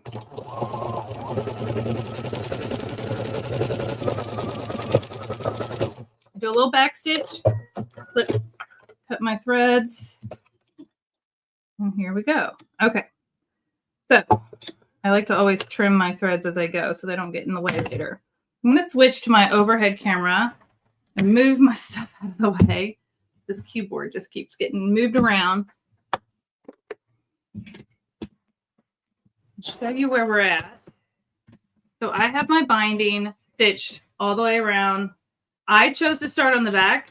You can choose to start on the front. It's totally fine. I still have all of this left over, and I didn't even use all of the strips that I made. So you will have just sew together your biggest strips. That'll eliminate the number of seams that you end up with. But there's a seam right here, and you can't even tell. It like lined up perfectly. So just stitch your longest strips together, and then if you always need more, you can always add to the tail here before you keep going. So this is where I started, right here. This is where I ended, so I've got a nice size gap. This is how my boss, when I worked at Singer, who was the director of education, taught me how to finish my binding to join them together. There are so many ways to do this. I'm sure Corey has a different way, which I am hoping he'll kind of talk us through it if he does. But this is how I was taught, so this is how I do it. And it's personal preference, and I need to find a pen. This will do. Okay, so I've got my tails here, and I need them to kind of join right somewhere in this zone. So I'm going to cut this one shorter because it's just too long. I don't need that much tail. Too much can be in the way. Okay, so I've got my tails here, and I'm just going to lay them down here. Here's one, here's the other. I'm just going to kind of decide where I can find the center of my side here and put the seam here if I wanted to. It's personal preference. I just go for it. You guys know that. I'm not a stickler on those kind of details, but it's personal preference. So I'm going to take one of them and kind of flip it over. Or I'm going to actually help you guys out here.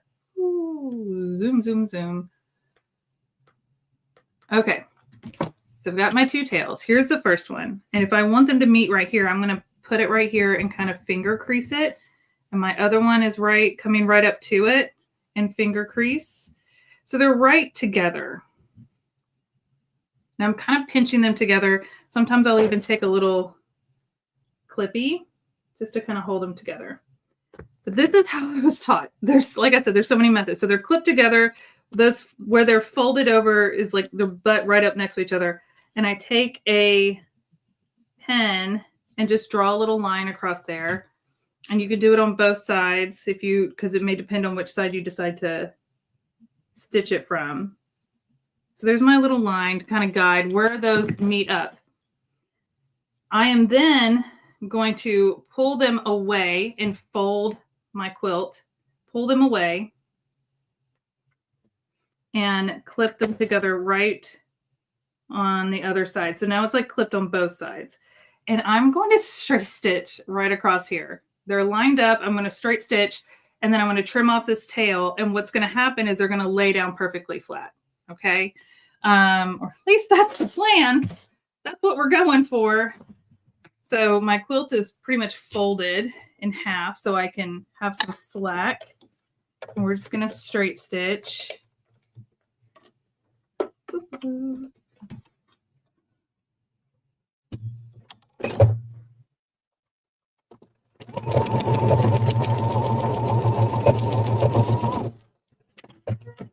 This is the trust the process method. But this is, like I said, how my boss taught me. But she was like, she had her own way, and that's how she liked to do things, and that's fine. And I learned so much from her. So, but we didn't have all these like fancy tools like Corey did. Corey does. Okay, so I've stitched across, and I could take off my little clips. This is the moment of truth. It lays perfectly flat. It's not pulling. It's laying perfectly flat, and I just need to trim up. Where did my scissors go? I lit it here, under it, and I'm just gonna trim this down. I could press it open. I'm just gonna finger press it open because it's like two seams. Here we go. And it's all perfectly laid down flat. And I'm going to start here where I had finished. I'm going to backstitch. I'm going to stitch all the way across and backstitch where I started. And then my binding is ready to flip to the front. Was my boss team stab? Or she was not a clip person. She was not a clip person. I turned her on to him. She was definitely a pin person. So definitely a team stab. Won't your seam allowance end up on top? No. Because I'm going to flip it over and then you won't even see this part. I promise. You don't see it on my other one.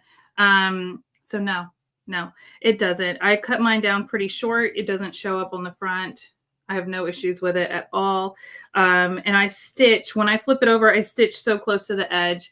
Now, if you were stitching in the ditch, it might be a little different. And like I said, Corey probably has a different method, but this was how I was taught. This was my method that I learned how to do it. And so what I'm going to do now is just come back to my machine and finish stitching this, but see how it lays nice and flat. So then I could just flip it over just like it lays nice and flat everywhere else. So it's a different method, very kind of tricky, like Sue said. But I don't know, like once I learned that method, it's like the only way. I know I've seen other methods. I've done other methods. I've done methods where you've like sewn it at a diagonal. But for little things like this, if it's not something I'm showing at a quilt expo or in a competition or a fair, and it's just going to sit on my table, it's just for me. This is like a quick, easy way to do it. So I'm going to pass this back over to Corey if he's ready and maybe see if he wants to show you something else. But Corey, what do you think of my closing method? I think it's different. I've never seen it done that way before. And I think it's cool. I do mine on a 45. Yeah. And I've done that. But Yeah, I just feel like this is such an easy cheat way. I like it though. Like Susan said in the comments, I do enjoy the simplicity of the method. And then I think if you're doing just for like table runners or things like that, like nothing you're gonna like plan to put on a show. I think it's fantastic. I think that's really cool. I'm gonna give it a shot for mine because yeah. So I'll do it anyway. It's very beginner friendly in my opinion. I like that. I think that's really cool. Good on you. Okay, so I want to show you real quick that flange binding. So I've taken, I have 1 3/4 strip of this red, and then I had 1.5 inches of this green, and I put them right sides together, and I sewed a 1/4 inch seam allowance down one side. Whatever one you want to be your flange, so whatever one you want to see kind of peeking out, will be the wider of the two strips. So the red is going to be my little flange portion, so that's why it's the 1 3/4, and then I've got the green as the 1.5 inches. I'm going to lay this on my ironing surface, and I'm going to lay this with that opening facing me and the seam allowance facing away from me. And I'm going to grab my iron and open this up and press it. And for the few times, I'm not going to press this open. I'm going to press this over towards. What? I know.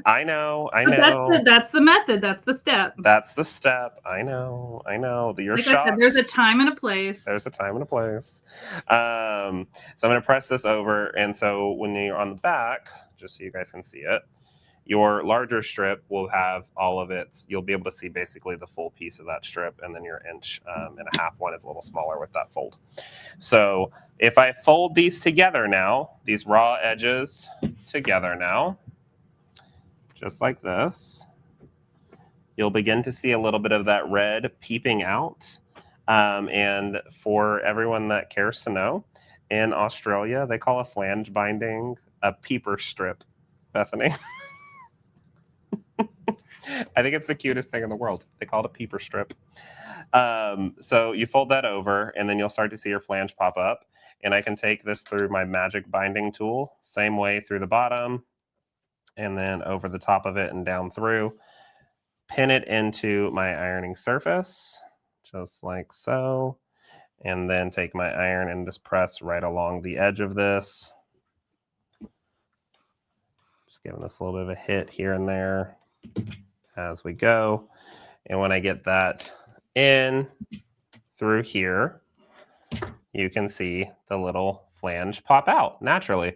And so what Bethany was talking about when she was stitching, She was going to stitch in the ditch right here between where the green and the red meet, and then that makes your flange pop. Yep, Sue, it pops. And I think they're really, really cute. But I love a good flange, and then this is all done in one piece, so you don't have to do it multiple steps. Can I show you what it looks like on a quilt? Of course you can.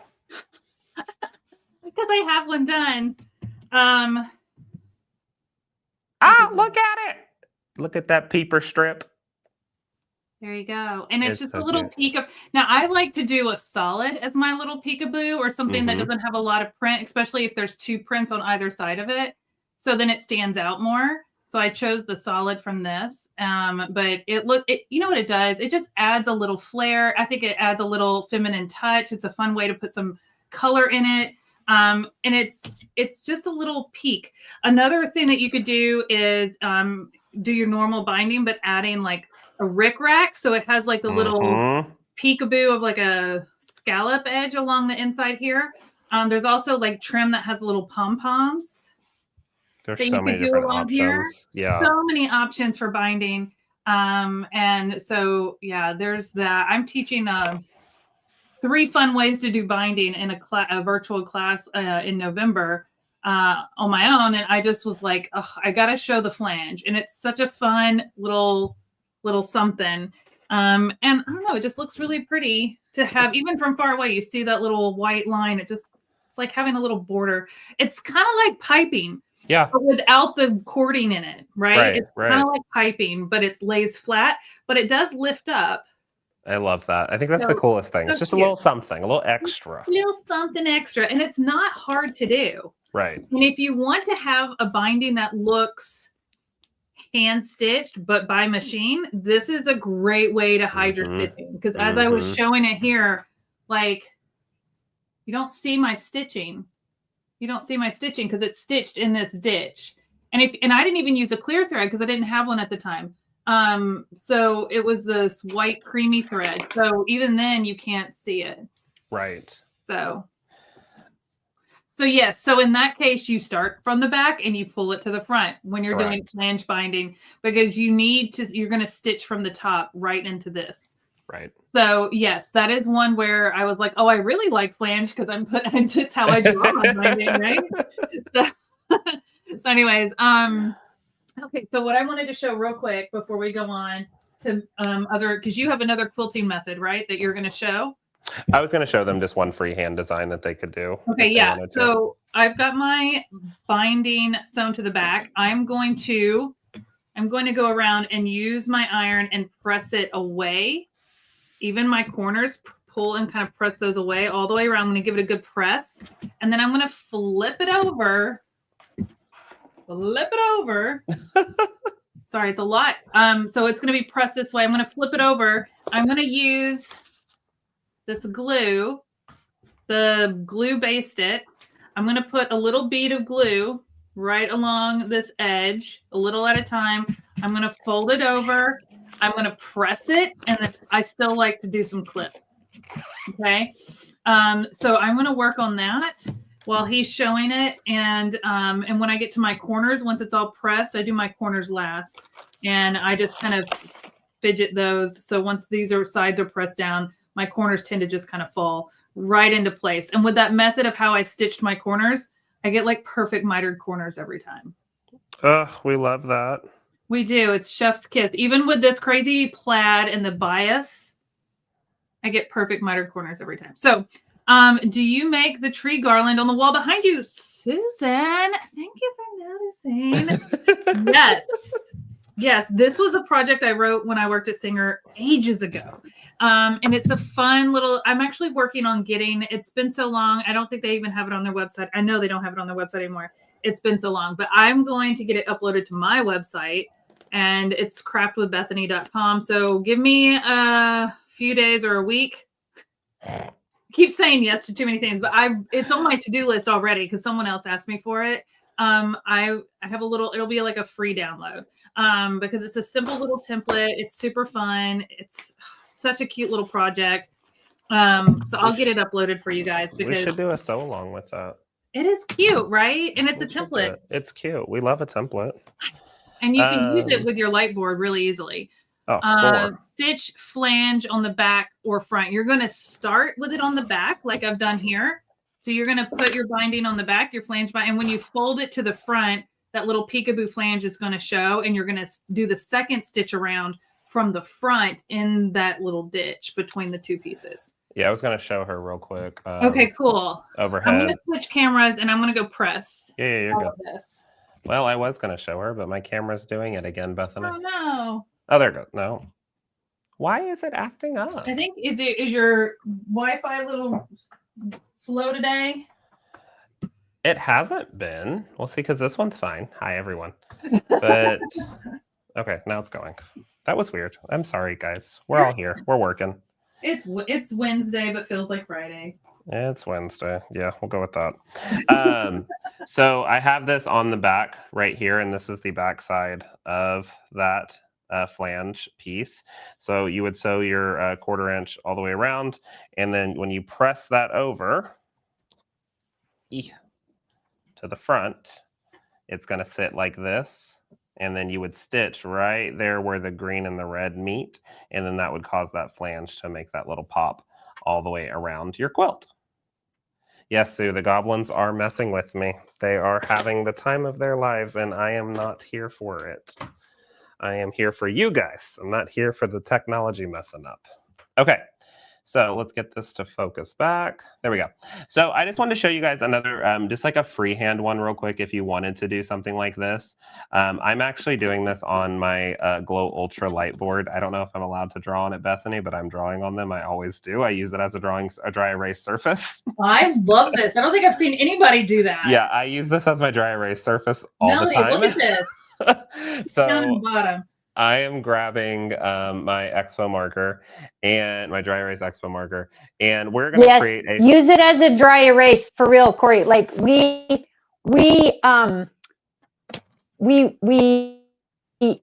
one of the first shows we were at in Daytona ever, we were next to this couple that sell this magnetic system so you can hang your things on the wall, and they go from show to show to show in their RV. He bought one of our light boards so he could use it as like the dry erase surface, so he could put it on the outside, so he could be like dinners at 5 or drinks at 11, and he's been using it as a dry erase light up thing ever since 2018. Oh, yeah. See, now you're dry erasing on the glow board, not the translucent cutting mat. Let's just make that very clear. Yes. Right, just directly on the board. The mat is right here. I've taken that off, and this is just the board itself. I love it so much. So we don't get emails going, it won't come off. Yeah, always on the board itself. But yeah, I use this for a dry erase surface all the time, so I'm glad I know that it's okay to do that. It's totally okay. Yay. Okay. It had never crossed my mind to do that. So what I'm going to do is we are going to do a holly and berries and loops freehand design. So you guys can kind of sketch this out with me, and then you can take it to your sewing machine to do free motion or your long arm to do freehand. But I'm going to start, because I always start on the left-hand side. That's just me personally. And we're going to start with some loops. So I'm just going to come in and give myself some loop-de-doos around this. And then I want to get to a portion now where I want to do a berries and holly.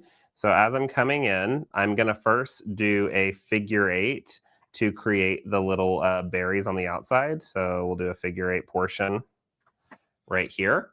And then I'm going to come in and create my holly leaf. So I'm going to come in with an arc, and then an arc, and then an arc. And then I'm going to go back towards that first set of berries that we did. So we're going to do an arc, and an arc back into that same portion.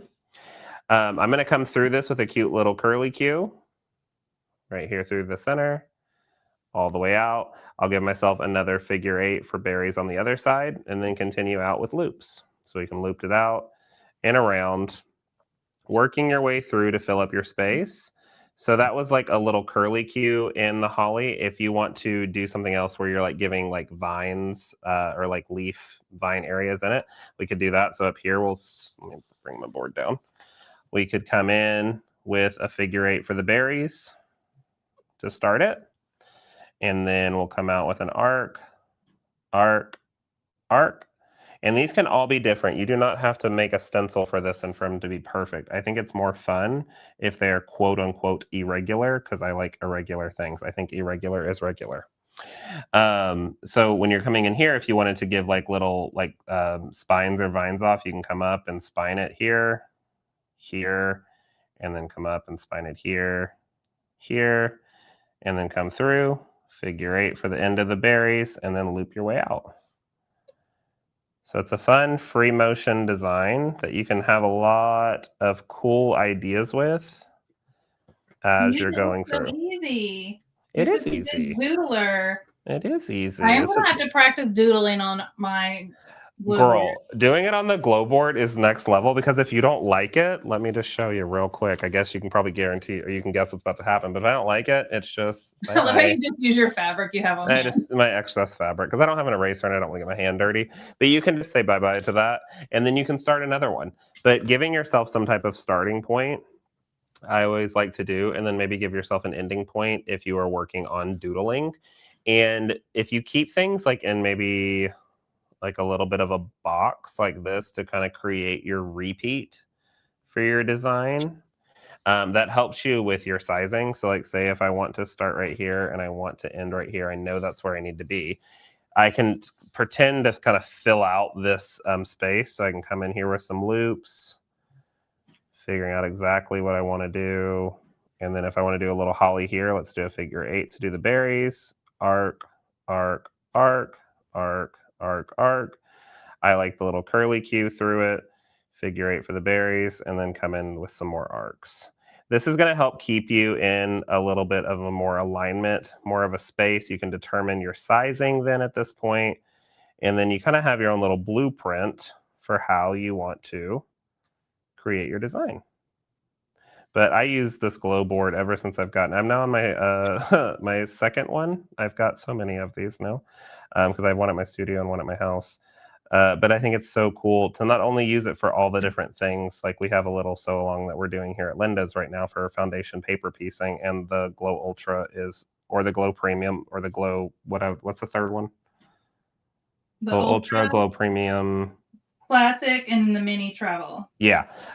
Any of those I think are fantastic for foundation paper piecing as well. Yes. But they have so many different uses that you just have to have all the things. So once you've doodled your design, how are you transferring this or are you just like using it as a guide visually to look at? Or are you like using it as a guide visually to figure out? What you could do is put your mat over that, light it up, and trace it onto paper. 100%. Yeah. And put your paper right over your block and stitch right over your paper. Correct. Yeah, you could totally match this out. Making your own stencil. Right. So like what Bethany is saying, guys, and it's about to get really dark when I turn this on because the way the camera does it.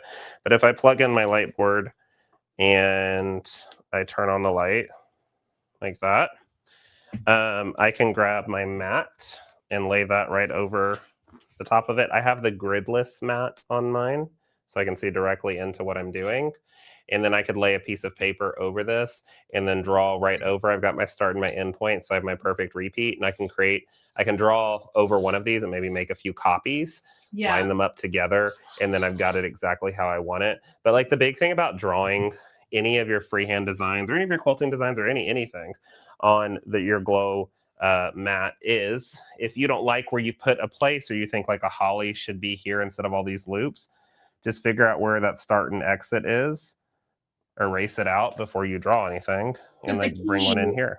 The key is that it's one continuous stitch. We're not starting and stopping. Correct. We're following it one continuous stitch from one starting point to the end. It's like those little mazes that you trace through to find, like, get through the start and end, right? Right. I used to love those. That's probably why I like drawing so much, because of those. Yeah. But you can play with this and get it exactly how you want it. And then, like Bethany said, put your mat over it, draw, and then you've got something to then make copies of, and then discontinue stitching. But you can create your own designs effortlessly just by drawing things out on your board and creating like different feather designs. You could have me here all day teaching quilting designs. Watching you quilt is mesmerizing. This is my favorite thing to do. But you could just sit here and you could draw all sorts of different designs on your board, trace over them, and then you've kind of started to build like your library of your designs as you're working through. But again, if you don't like something, you can easily erase it out and fix it quickly. I love it. So you just did that. What is that, a feather? A feather, yeah. Okay. And a lot of people really struggle with feathers. But you They just did do. that so effortlessly. Well, I'll give you the tip on this while you're finishing this out. I've got all the tips. Yeah. I know people probably don't care to see this, but I'm going to show you anyway. I think it's cool. What you can start off by doing is give yourself a, let me scoop this over some more. Some stuff's about to fall. That's fine. Everything's fine. We're fine. Okay. You can give yourself a stem to start out with. So I'm gonna give myself a little bit of a curvy stem.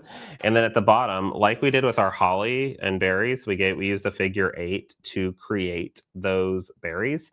At the bottom of your stem, when you're starting out, give yourself a figure 8 off of this and make it more of an elongated figure 8. So I mean like this, right there at the bottom. And that portion of the figure 8 is what your feather shape curvature is meant to be. So like we're still here, that's where we were. If we follow one side of this figure 8 and then just curve out, there's our first feather. And then you can continue to curve out, following that same shape, but that figure 8 is what's giving you that first motion that you need. And when you get here into like a little bit of the valley of the stem, do like a little bit of a smaller one and then build on that, and that'll work your way out of the valley to then continue creating your feather. If you want to throw in a little curly cue, throw in a little curly cue, come back, and then feather. To get back, you can travel back down the stem while you're starting out, or if you don't want to worry about overstitching your stem, come back out and do some echoes. Everyone loves a good echo. And you can echo out. Because it can be hard to transition from going in one motion to then doing the opposite. In the other direction. Like that, it's like being left-handed and right-handed, right? You kind of have to learn to be ambidextrous. A little bit, yeah. And you'll definitely find you like one side of your feathers better than another side of your feathers. And that's just natural, and that's okay. But I always recommend doing a stem, doing an elongated figure 8 at the bottom, and use that curvature of that figure 8 to create the arc and the curve of your feather as you're going. Again, you can throw something else in there. You can come back around. Oh, thanks, Sue. I appreciate that. I think it is mesmerizing. It just drawing it out. But creating stuff like this, you can work your way through.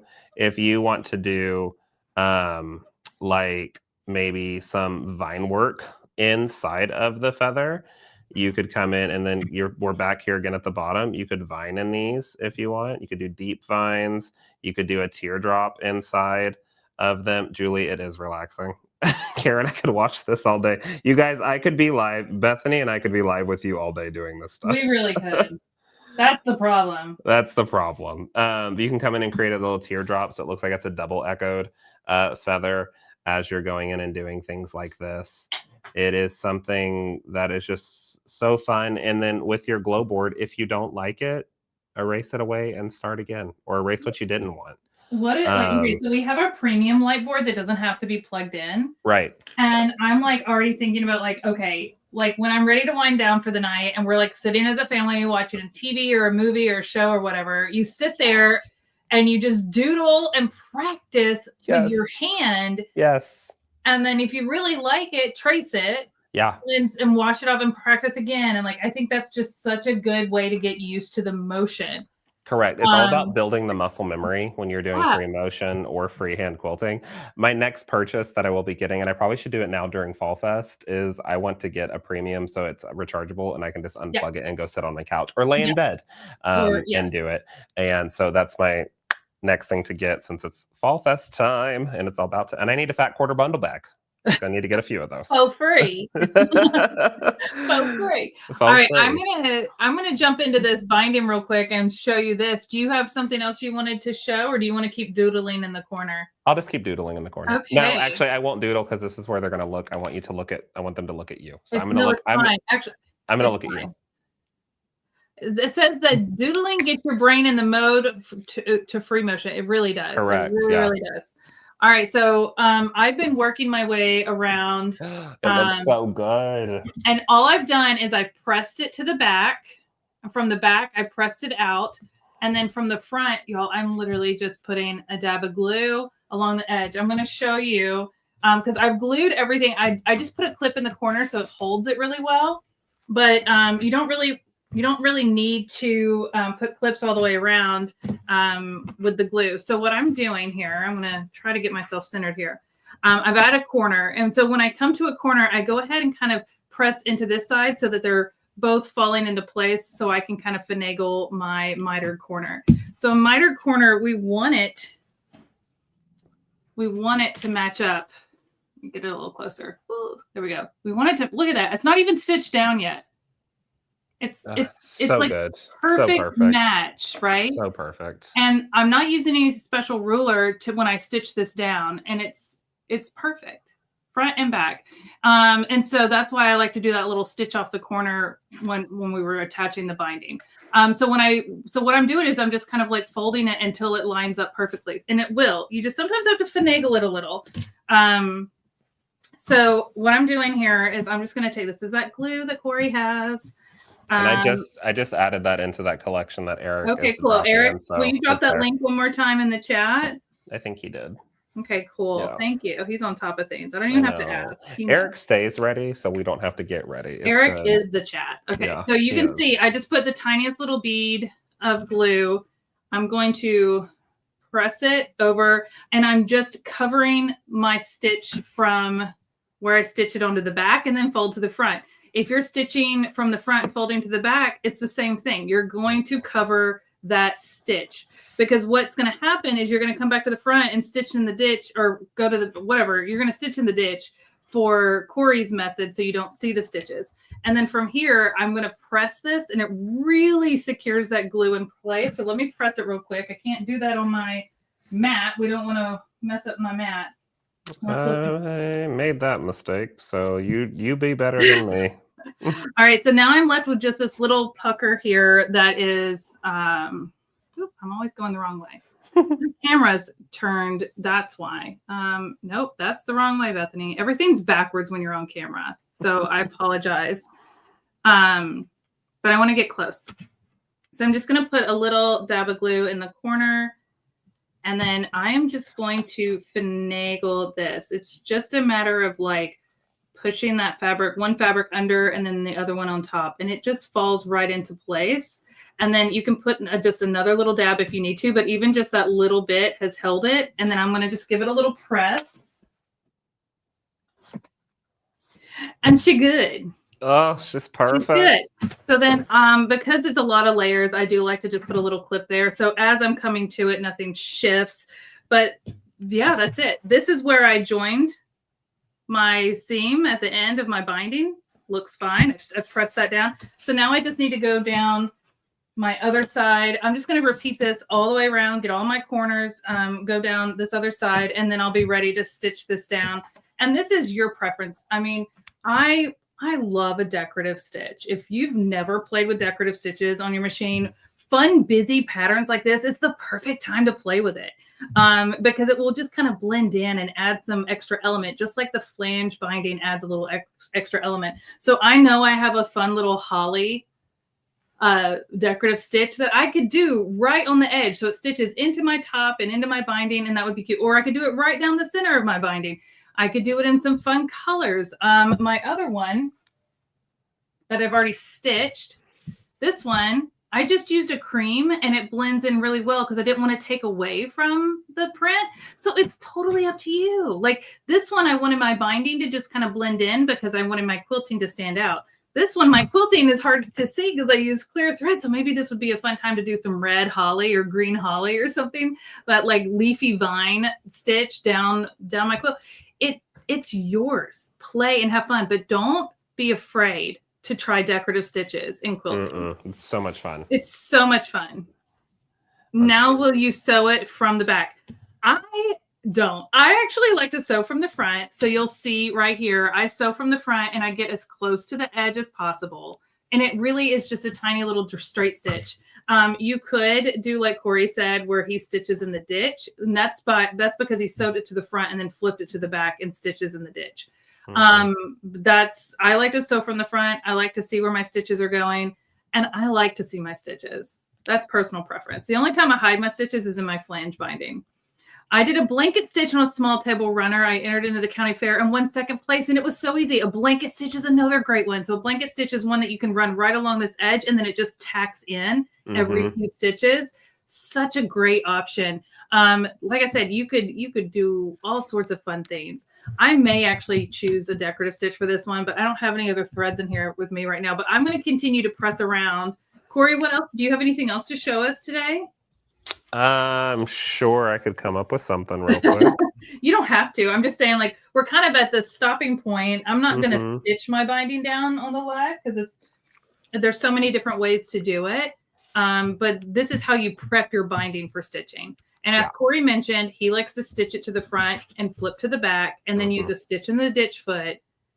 I like to stitch from the back and then flip to the front because I like to see my stitches. There is no wrong way. We love options. Yeah, it's fun to have options. And it just depends on your project. Like with one with a lot of prints and fabrics and stuff, like you may want to hide it. But even still, even with doing it this way, like when I sit it right here, you don't even see the stitches. It's all about the options. I will tell you, Bethany, on that other one, if you decide not to do a decorative stitch, which I still think you should do a decorative stitch, if you decide not to, with that clear thread right there along the side, you won't even see it. It's going to look fantastic. I know. And it would blend in with my clear thread stitching. And then you wouldn't see any stitching from the top, which is actually a really cool idea. Yeah. But I mean, I kind of like the decorative stitch. So stitch it just like I did here, but with the clear. Yeah. Can Corey show some cross-hatch stitching finished? Do you have any finished samples? I have the finished sample that I showed earlier. I don't have it finished on the actual quilt or the block, but if we have a few seconds, I can run over there and do it real quick. Yeah. I mean, it's up to you. Or do you have other samples that have got that? Well, I have the tight sample, and then where did the other sample go? I've got all sorts of samples. Those go over there. I have bins of samples. Yeah, I know. I've got so many. That's I've kept one. Every project I've made over the years for like work and stuff. You were better than me. I was told to, and I'm so glad they told me to. It's really good to keep them because you will end up wanting them one day. There we go. So I have these two finished, but I mean, if we have the time, I can run over to the machine real quick and stitch it. I just can't take the camera over there, but I can stitch it real fast. It's up to you.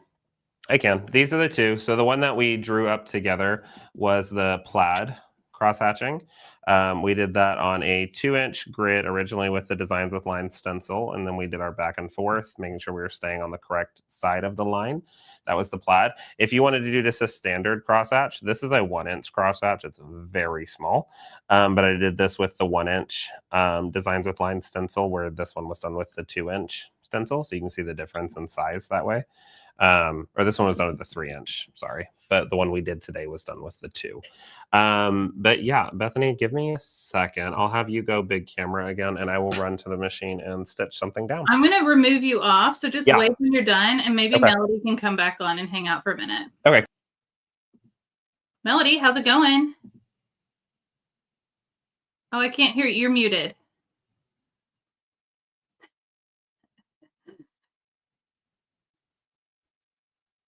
I think I just realized that if I wave at the camera is when it like zooms in. So but I'll like stop this waving. Angle.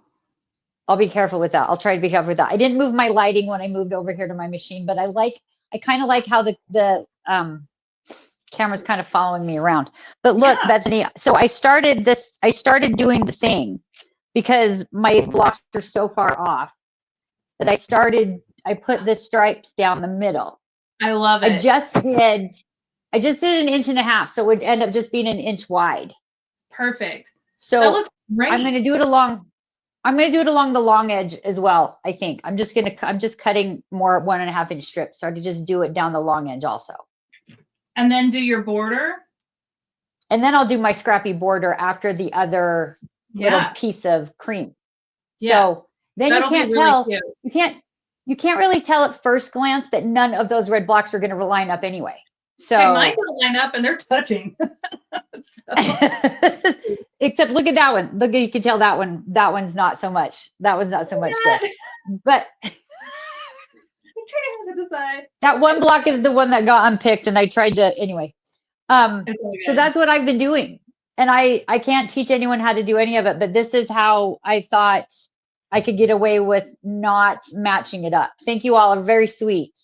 You guys are all very sweet. I'm pretty happy with it. I think it kind of, I love the scrappy look of it, but I think that kind of like breaks that up a little bit too. So frames it all in. Yeah. I actually really like it. So, and this is what's great about quilting is you can kind of ad lib as you go. If you run into something and you're like, I think I need a little extra grace here, add some extra little strips or sashing, like, and you get enough extra fabric in these kits to do that. So that's the thing that I'm the most happy about with this kit is I have enough extra that I could do this. Yeah, totally. Because you want to do a quick little reminder of our Fall Fest sale that's happening, because I know Corey was mentioning he was going to get another like Corey was during the Fall Fest. So there is. Let's talk about that real quick. Let's talk about that really quick. So in our Fall Fest right now, Corey mentioned getting the Glow Premium, which he doesn't have yet, and I'm kind of surprised by that. I'll tell you what, that's funny. Corey was right by us in Houston at the Houston Festival, and we at the end of the last day, we had we had such a great show. We sold everything that we had there, but we had just a couple of random things like left over, just little things here and there. And we're like, hey, Corey, did you need some more little clamps or something? Because we don't have any more space to put it in our luggage to take home. So Corey was kind enough to take some extra things home for us. So it was lovely. But yeah, so if you're looking for that Glow Premium 2, which is the one that is rechargeable, it does not have to be plugged in. You can use it off the power cord for about 4 hours. What you're going to want to look for is that applique bundle on our Fall Fest page. The applique bundle comes with the Glow Premium 2. It comes with the translucent self-healing cutting mat. It also comes with a tempered glass mat. And it comes with one of those clear cutting mats like Corey showed you. He has the clear cutting mat on his Glow Ultra. We also have one for the medium size mats. I still need one. I know you still don't have one of these. We got to get you one of these. I get it now that I can see that I can doodle on my Lightboard. I absolutely need one without the grid so I can trace over my doodle. Yeah, Gosh, I'm obsessed. So yeah, because if you're trying to do that with the grid, that would be kind of rough, I think. But so this is so great. If you like to cut with just your ruler markings and not your mat markings, this is great for that because they don't kind of interfere with each other. But when you're doing applique projects or projects like Corey was just showing, you can have your pattern underneath and then you can cut right on top of it. So it also comes with the magnets because the magnets, the Glow Premium 2 has magnetic plates built into it. But this is a great one. This is a great one if you're looking for that Glow Premium. It is on sale for the Fall Fest. Plus, you get free fat quarter bundle bags with it. Look how cute our magnets are. They're little green thumbs. Cute. They're little green thumbs. And don't forget, you get a bonus. You get 2 free fat quarter bundle bags with 2, I think, on this one. Bundle. Yeah, you get 2 fat quarter bundle bags, which you don't have to just store fat quarter bundles in it, guys, but it is great for that. It is so great for fat quarter bundles. Really well in there is jelly rolls. Yes, jelly rolls will fit in there. We were showing that one of the days we showed the fat quarter bundles. I don't have a jelly roll down here. I still have half of my stuff upstairs in my old storage space. But yeah, so you can put jelly rolls in there. You can put patterns. You what, Bethany? I was just going to say, just remember, if you don't have any of our products yet, or if you don't have these products specifically, like if you don't have a light board yet, when we do our applique quilt sew along, this one right here, when we do it the next month, in just a few weeks, we're starting this one with Corey. If you don't have a light board, this is going to be really challenging. Get a light board for this so long. And this is a great time to do it because you're going to get such a good deal. And this bundle right here is going to give you the premium light board that is battery operated. It's rechargeable. It has like 4 light settings. It goes from brightest to dimmest. It lasts for hours and hours. I just kind of leave mine in plugging so it's always ready to go. And then you're going to get the magnets, which is going to hold your template for these trees in place. You're going to have a grid and gridless mat. I need a gridless mat before we do this project because then I can see my template really easily through it and everything. So like this bundle right here is going to be perfect for this sew along. So if you were to get any of our Fall Fest bundles, how many trees doing this sew along, get this bundle, the applique bundle. How many trees, Bethany, are we going to applique? 25. Okay. 25 applique trees, guys. And we're going to do it. It's going to be awesome, but it's going to be a lot more enjoyable and easier with these tools. Let me just tell you, as Corey mentioned earlier, he loves tools as well. There's always ways to do things without the tools. The tools make it easier, more enjoyable, more efficient, more accurate, giving you better results. Like that's why we make these tools. That's why people love our light boards. That's why they love our cutting tools or mats or glass mats or flip and folds or sewing machine lights, because it just makes the process more enjoyable and easier to do with better success. Just like the tools that Corey was showing. I'm showing you a manual process for doing the binding. He's showing you these cool tools that I apparently have that I could have been using to make it easier. So like use the tools. That's why we all make these tools. It's to make you enjoy sewing and not get frustrated, not get stuck, have a really good result that you're really proud of because you worked really hard for it. And so anything that we can do to help make that process better for you, that's why we have these tools. So these tools right here for our applique bundle are an absolute must for our next sew along. And now Corey's probably thinking, man, I do need that premium before this next sew along. Yeah. Well, and really for any project that you're working on, like all the projects that you're working on, like it's not just for applique. That's the thing that's so great about it. Like Corey mentioned, they're so great for foundation paper piecing. They're so great for so very many things that look, I'm not even one. This is how sensitive the power button is. I'm turning it on. I'm turning it on through the mat. But I leave my premium plugged in and charging. Yeah. And so it's so bright. This is the brightest setting unplugged. I could tell ghost stories. The light really distorts the light in the studio. But it dims down 4 light settings. And then you do have the translucent mat that goes from edge to edge. And this is one of our newer versions of our translucent mats, meaning it not only has the grippy on the back, so it stays up against your light board and doesn't move around, but it has a little bit of a grippy on the front, just enough right here in the cutting area or the grid area. And that's so like your template for applique doesn't shift around, your fabric doesn't shift around. Plus it already has all the built-in magnets. So you can stick a magnet pretty much anywhere on this light board. You don't need to add anything extra, no plates. They're already built in. I think there's like 10 of them in here. There's a lot. And so you just stick those magnets, hold your stuff in place. It truly is like, so if you're holding your template in place and you're sitting on your recliner, you can do it at an angle. It doesn't have to be on a flat surface because it's all magnets tucked down and you're just sitting there doodling and tracing or whatever.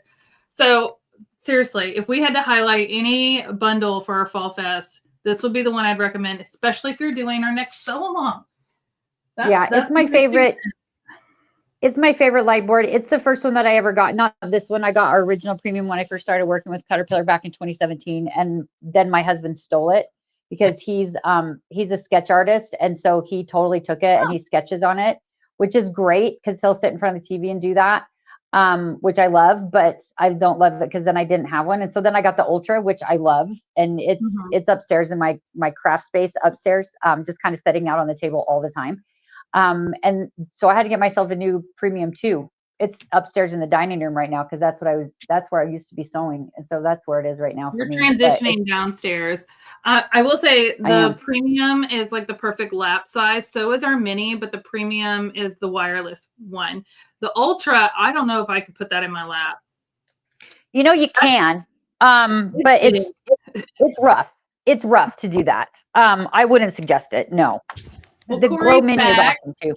Corey, are you going to get a premium too now? Yeah, now I have to get a premium too. I had you guys on the speaker while I was sitting over there sewing, and I didn't get everything done because I thought I had a cue from you. So I ran back, which is fine. It's because fine. we started talking about you. Yeah. Yeah. So I was like, oh gosh, I gotta get things. back. But yeah, now I have to have a premium too. So I'll make sure oh gosh, Ray's gonna kill me, but it's fine. Whatever, it's fine. I work hard. I work hard. We don't have to justify this. Let's be real. Yeah. Everything's fine. Everything's fine. So I'm gonna go overhead real quick, guys, and I only did one line of these because I thought I was getting my cue to come back, but it's very hard to tell. But it has been stitched. But if you can start to see, like everything is already starting to puff up naturally from it being really nice and flat. So don't let the flatness like scare you when it comes to using this fusible batting. It's gonna start to give you a beautiful poof. But on this one, Bethany, you know how I originally said I was going to use like a pink thread? Yeah. Well, I changed my mind because I went to my threads. I went to my thread stash, and I picked up the Affinity Christmas blend. They have these in mini cones too. You don't have to get a large cone, but it has variegated. I did love variegated threads. I got the Christmas blend, and it had the red is more of a pink, and the green is more of like a mint, and then it has like a goldish brown in it too. It's really hard to see. Let me see if I can go up closer. It couldn't be better for this. So like it's so perfect. I think I need to send you a cone of this because I think you would love it. We need to figure out. Okay, we should totally do a variegated thread for the applique of our trees on our neck. We should. And we need to coordinate and plan. Okay, we'll make sure we plan it and coordinate. We'll create a little bundle of it too. Yes. All the things. Because I still have yet to open up that kit because I'm trying to be like my authentic reaction for you. You open it. You have my permission. I have your permission. Or if you want to open it while we're live today at the end, you can. Okay. Because you need to see it all. I'm excited, but you know me, I've got to open it live. It's a different vibe than the fabric in this. Christy says love. Sue says bundle, bundle, bundle. We love bundles. We should make, because there's some extra things you're going to need, like a double-sided fusible adhesive for the applique and stuff like that. So maybe we can like kind of create like a supply list and a bundle of stuff that they can get from you, because I know you have all of that stuff. Yeah, we can get it all put together in a bundle, and then just for you wonderful people that are watching can have a special discount code to get it even cheaper. This is why we love doing things together. You just never know. Look, Corey's going rogue. We're rubbing off. Corey is going rogue, and his team, Sean's probably downstairs watching, going, he's going to do what now? But yes, Sean, I give it the approval. So we're gonna put a bundle together, and then we're gonna get a discount code for the people. I love it. I love it. I mean, they're investing in learning, and we want to support that with these kits, with the teaching, and with the tools, with the light boards, with everything. So it makes sense. It makes sense. It makes sense. Okay, so because we have to order online and wait for delivery, I'd buy for sure. We'll work on getting a supply list put together soon so you can get stuff before the Sewalong. Because that's a valid point. We need to make sure you have all the stuff. So show us what you're gonna show us. Yeah, we will we'll do that. No, I think I've shown you everything. Oh, okay. I thought you were going overhead to show. I was gonna go overhead because I didn't know, like, I can show another quilting design if we want to do that. It's another feather or something. Sure. We can do that because I know you're in the middle of trying to finish that up. So it's fine. It's fine. I'm not gonna stitch it down. I was just gonna glue it. Okay. Let's do another feather just because why not? I like feathers. They're fun. And I don't have my grid points on here to do more line work design. So we're going to do feathers. So let's do a big spine. We're going to start this way. Do a fairly one. And no, we are not using blue. Let's go back to purple. It was seen better. Okay. Now you can give yourself your figure 8 at the bottom again. Or as you get better, or as you practice more, not as you get better, but as you practice more, you do not have to have that figure 8. You can just start to draw your feather plumes as you're going. Janice says, I want to see Corey unbox the large kit. We'll do that next. So I can give myself a very large feather plume. as I start to work around this. There are multiple ways to draw feathers. You do not have to do the exact way I'm doing. You can do it whatever way you would like. Some people do like the hook method where it hooks back and stitches over and comes back this way. There's multiple different ways to do it. I like this long over stitching, but that's just me because I'm crazy. You can do really big feather plumes around this, and I'm just going to stitch this out or draw this out fairly fast, just like that. But what I like to do is come in and start to make these a little bit more crazy. So I'll grab a ruler and do some ruler work, and I'll travel back down my spine. And so this is where we were, or this is where we are right here.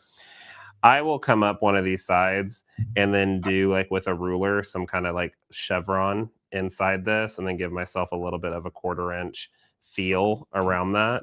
So it starts to like look like an Easter egg feather, because there's always something different in it. You can do just a straight line or a straight curve with like an arc in your feather. If you want to give yourself a wide gap, so like maybe like a deep and then a wide gap, you could come back inside of that with like a ribbon candy through that. I love that you know all the term. I have to learn all of the terminology for all of this. We're going to get you all the terminology. I know. We're going to get you all the terminology. And this is just 3 random designs inside of it. You could do one across the whole thing if you wanted to. You could come in with another feather in a feather, which is like that little teardrop one that we looked at. You could come in with each of these having a little bit of a curlicue design inside of them to just add a little bit of extraness into the feather. We have just so many incredible designs. You could do little scallop work inside of the feather all the way down and around as you're going through this. And you can really start to make these your own and really have some fun building. Oh, look at your baby. Start to have all sorts of fun different designs in your repertoire. I like to, like, again, sketch all these out and then have this, and you'll have multiple different ideas to pull from whenever you're kind of stuck looking at a quilt, like, what should I do inside of that instead of just a natural feather? Go in there and throw something else in it. You could throw in a couple of extra spines if you would like in that to fill that one up. Go in there and play with it. It's so much fun. An echo inside of it. That's kind of like the feather in a feather, but you're coming out a 1/4 inch up the stem and then following it around a 1/4 inch on the inside here. Almost like an echo, but inside. Right, yeah. So like just right in there. So you've got multiple different options, but I just sitting here and just doodling again on your glow board, it's just you can't beat it. No. You can't beat it at all. That's so fun to watch. Now I have to go doodle. It seems very like relaxing. It is, girl. After a stressful day, take this and doodle. Just doodle. Just sit there on the and couch. biscuit and a doodle. Yes, and a doodle. Yeah. You want to unbox your kit? I kind of do. Yes, I've been wanting to. So hold on. Oh, hi. Hello. Oh, I zoomed in. Burberry. Oh. I got a bath this morning, so I'm super fluffy. Bethany. Oh, I haven't posted my new baby. I got a new baby. You got a new baby. I did. Let me see if I can find a photo real quick. You got a new baby. I wish we could do this all day long. I mean, the only people that can turn it off is us. True. But look. Oh, it looks they like look alike. They do look alike. It's hard to see on the camera, but I'll send you a photo. Okay, name. Tell me all the stuff. So this is Twix. This is Twix. Biscuit and Twix. Biscuit and Twix. Twix is a miniature standard poodle. Oh. So he's gonna match. You've seen Tucker, my horse, right? Yeah. my big poodle. Your big poodle. So you got a mini. So now I have a mini version. She's a mini poodle. Oh yeah. She's a Woodle. She's a Wheaten Terrier, soft-coated Wheaten Terrier, and a toy poodle mix. So that's why she's so tiny. Right. And I have a purebred Wheaten Terrier as well, but he doesn't come in here. No. No. Where are we going with he's bigger. Anyways, okay, so we're gonna unbox this kit. I have mine sitting right here, but I already took stuff out. Okay. So I want you to show it off. Okay, so here is the kit that we are going to be doing our next sew along. So I think there was a question somewhere along in the chat. Will a queen size package of the fusible work for this quilt? Yes, this quilt is going to finish off at 58 by 58. The question was, will a queen size be enough to do the table runner and this quilt? Yes. Yes.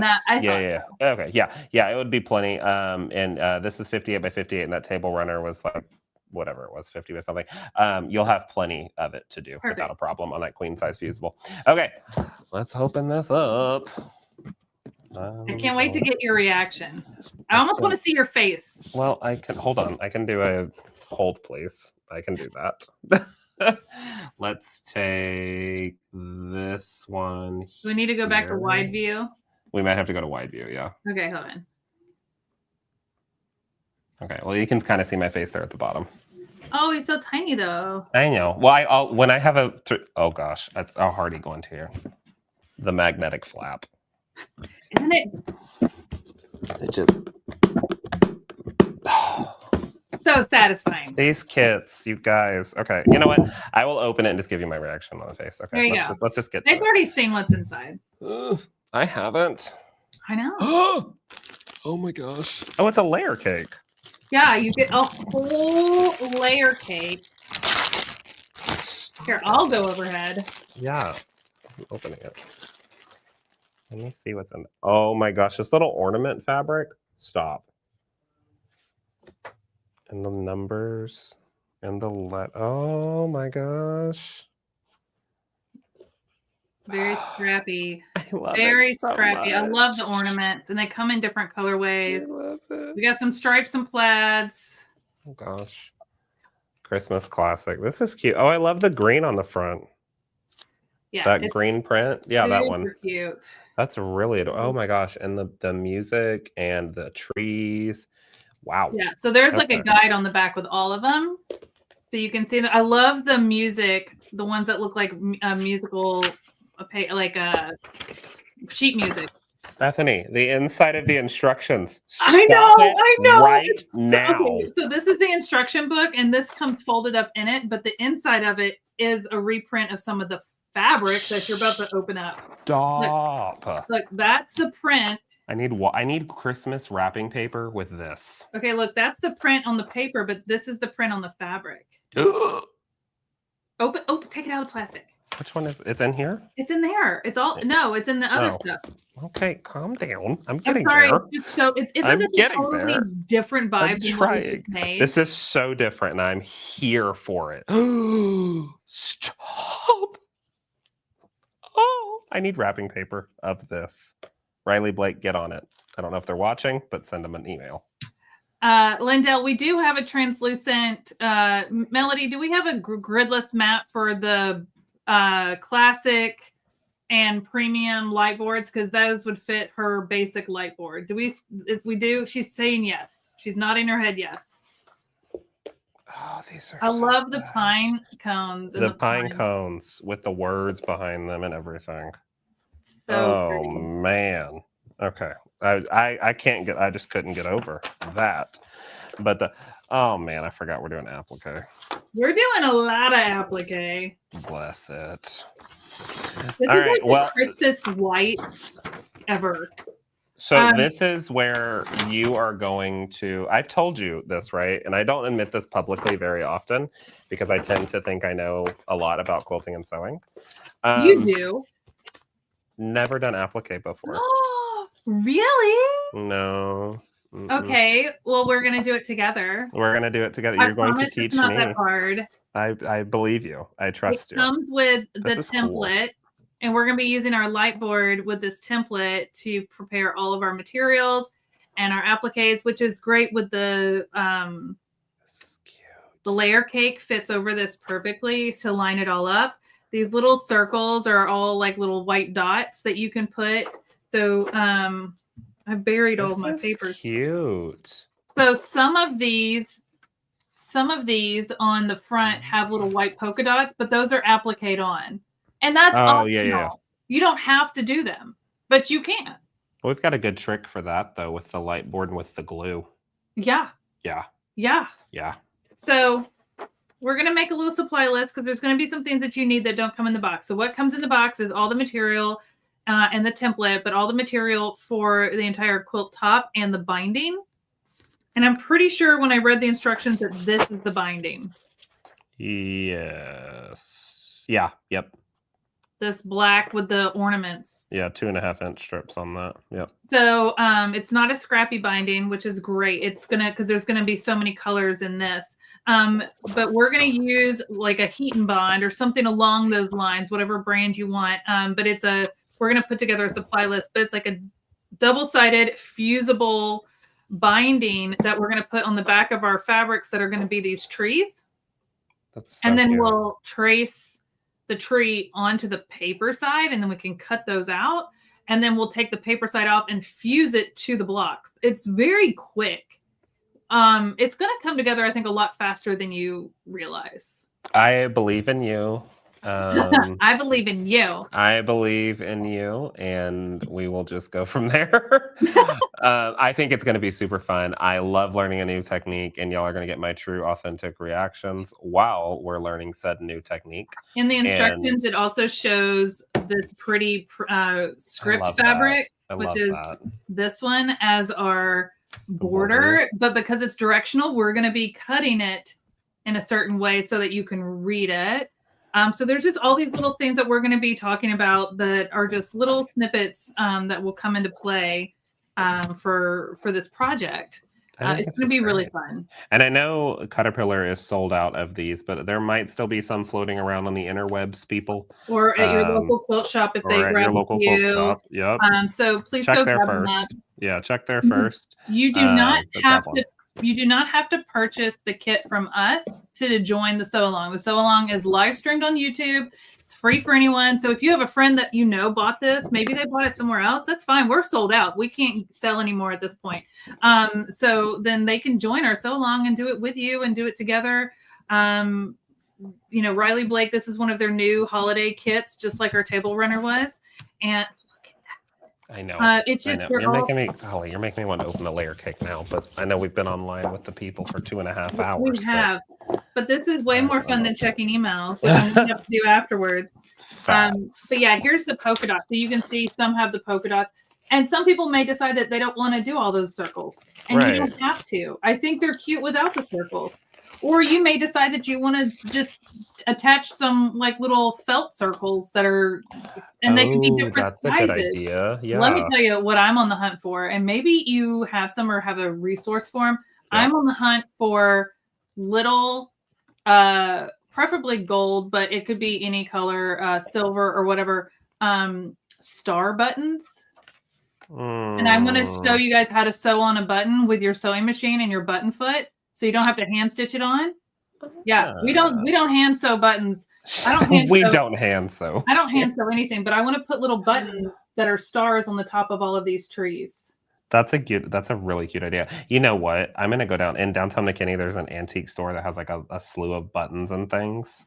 I'm gonna see if they have some antique stuff. You know what else would be cute? Little jingle bells. Yes. Pom-poms. I already ordered it. I got pom-pom trim. And I think I'm going to do pom-pom trim on my binding for this. I agree with that. And I give my blessing on that one. This is not going to be a quilt that I cuddle with. This is a quilt that I'm going to I have these big clips on my living room wall, and I hang like a seasonal quilt on it above my couch because my couch is backed up to a wall. So I don't have room to hang a quilt over the couch. Right. So I hang it on the wall above the couch. And so I'm not cuddling with this. I want to add texture to it. I want it to really pop. So the buttons, the bells, the pom-poms, the rayon threads, the variegated threads, like it's all going to be so fun. These are just so good. Oh, look at the ornaments. Yeah. This one is so traditional Christmas. I love that. I love that. Jana says if you're doing buttons for the tops, you could use buttons instead of circles too, like big white buttons. Yeah. Love that. Idea. I think I have some big white buttons. You know what we could do, and this would be crazy. I think I'm going to do this. I'm going to run to the store and go to the miniature tree section and get little tiny ornaments. Yeah. And I'm going to put ornaments on mine where those circles probably go. Love it. I think that's what I'm going to do. Or you could put the circle there and then put the ornament on top so it really shows. Really pops. We're going to have so many options. For threads, we're going to have a lot of choices. I like to applique with a lot of different types of threads. It depends on, I'm going to show you different types of applique stitches. So you can do like a minimalist with a straight stitch. You could do a loose zigzag. You can do a really tight satin stitch. Looking at the pattern, I may do like a satin stitch around the base of each of the trees to really make it look like the base of the tree, and then have the tree be more of a scrappy stitch so it looks more like a tree, right? It's like, oh, yeah. You're giving it different elements, and you can do so many different things. Right. Variegated threads are fun. Rayon threads add a little shiny pop. So I just may have to take this out. No, that one's not it. So I did another tree garland. It's not the one that's hanging, but each tree I did like stitches back and forth like it was strung. Oh, yeah. And I did different types of stitches, but I did like decorative stitches and stuff. And I did a rayon thread that has like a little shine to it. So it looks really fun and decorative. So we could even do some fun stitches across the trees. I'm telling you, the options are. I feel like this is going to be more than a 4-part episode. No, I'm going to make one. Okay. And have all of the stuff to show you your options. Okay. And then I always like to sew it up true to the pattern, but then we can show some other, but we'll try to keep it pretty simple. Okay. But I'll have one made up with all the bells and whistles, hopefully, before we start so that you guys can see at least the top done. But maybe even quilted, so that you can see kind of how you can add elements and what that would look like. And in a project like this, where it's so scrappy, you could add a lot. Mm-hmm. It wouldn't be too much. There's never too much on a project like this. No. All right, guys. We have been live for 2.5 hours. And we appreciate you guys hanging out with us. I knew this was going to be a little longer one because we were doing so much. But we also could like hang out here this whole day. It's fine. Literally could start at 9 a.m. and still be going. We could. I this is my keyboard, but I just wanted to show that I've got this all glued down. So I'm just going to come back in with my walking foot and my thread and just stitch down it. I may choose a decorative stitch, and if I do, I may switch my foot out. But anyways, that's all I've got left to finish this up. If you finish yours, it doesn't have to be today. It doesn't even have to be next week. But whenever you finish yours, please take a picture and post it in our CutterPillar Creations Hub Facebook group. I'd love to see it, and I'd love to cheer you on and congratulate you on finishing a sew along with us. We're really excited about these. And then if you've gotten your kit for November, don't cut anything before we start. Nope. Don't cut anything. Like this one, some people kind of cut in advance, and that's fine. This one, if you want to press your fabrics and prep them and do a little pre-starching and stuff like that, please go for that. But don't cut anything until after the first sew along. It's going to flow kind of like this one. The only that we just are wrapping up now, but the only difference is we're going to have an extra session just on the applique part. So just know that you'll see those come up on our schedule on our YouTube, and we'll start posting those in our emails so that you guys know about it. But I just wanted to let you know. Can you show the quilted runner you showed the first day? I'd like to try that one on my runner. Your first sample. My first sample? Yeah, the one with the straight lines. Oh, the quilting I did on it. Okay. Yeah. Sorry, I misread that. So let me show ya.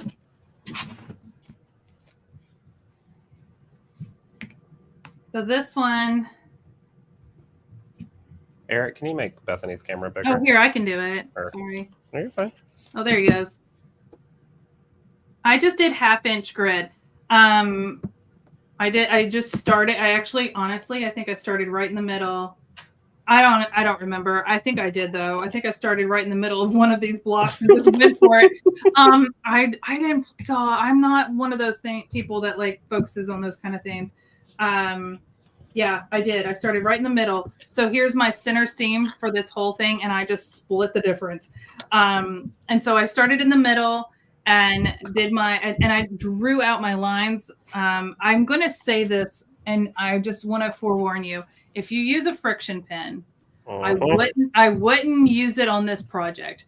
And let me tell you why. This works great on a lot of things that it irons away. But what it doesn't do is iron away on these darker fabrics. So like this red right here. And I'm going to call it out because I think it's important for you to know. And it may be hard to see, but do you see how my fabric is a little lighter right here where my stitches are? It took the color out of my fabric a little bit, just a little bit, but it's noticeable. And I was like, well, shoot. And I drew them, I stitched them, and I removed it. Like they weren't on there for very long, but there are certain fabrics that these pins just don't come out of very well, or it will distort the fabric. So I would not recommend a friction pin for tracing your lines on this project. Always test it on some fabric first, and always test it on the darker fabrics and then the lightest fabrics, just to double check. If you have like one of the pins that Corey was using earlier, like a water soluble or a heat away pen, there's other options besides this one. Use that instead. Don't be like me.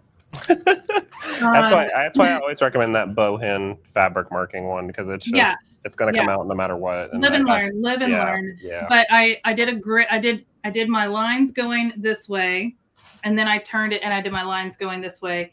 And I thought it turned out really fun. It looks really nice on the back as well.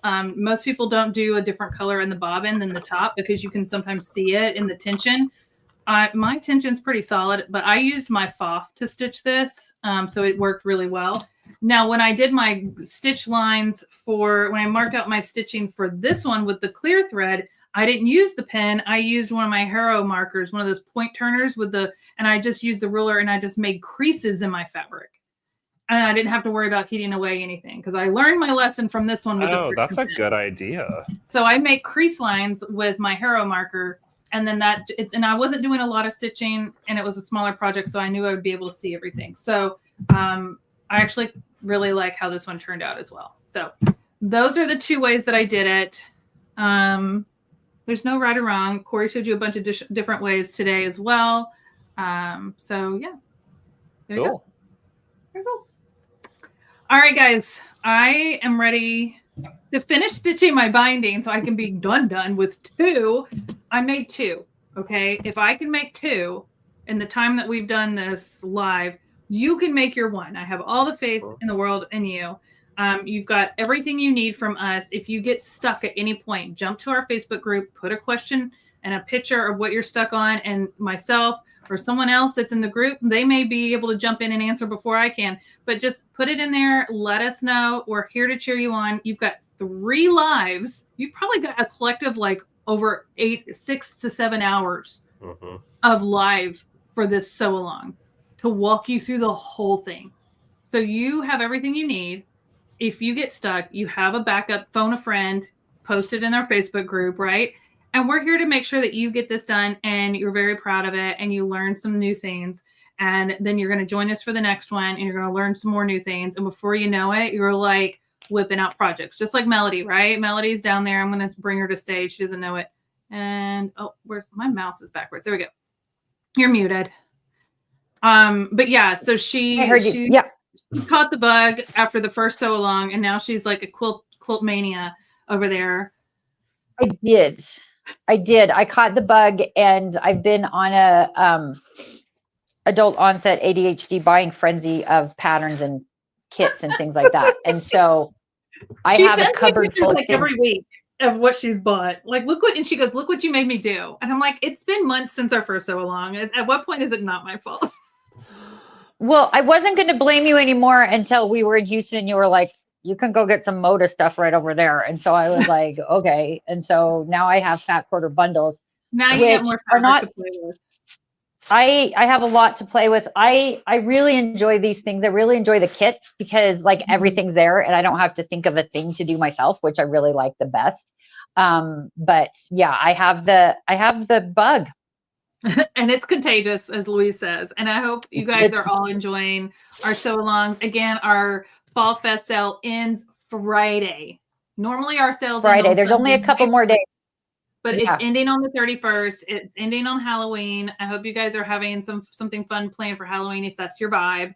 I'm clearly in Christmas. You know what?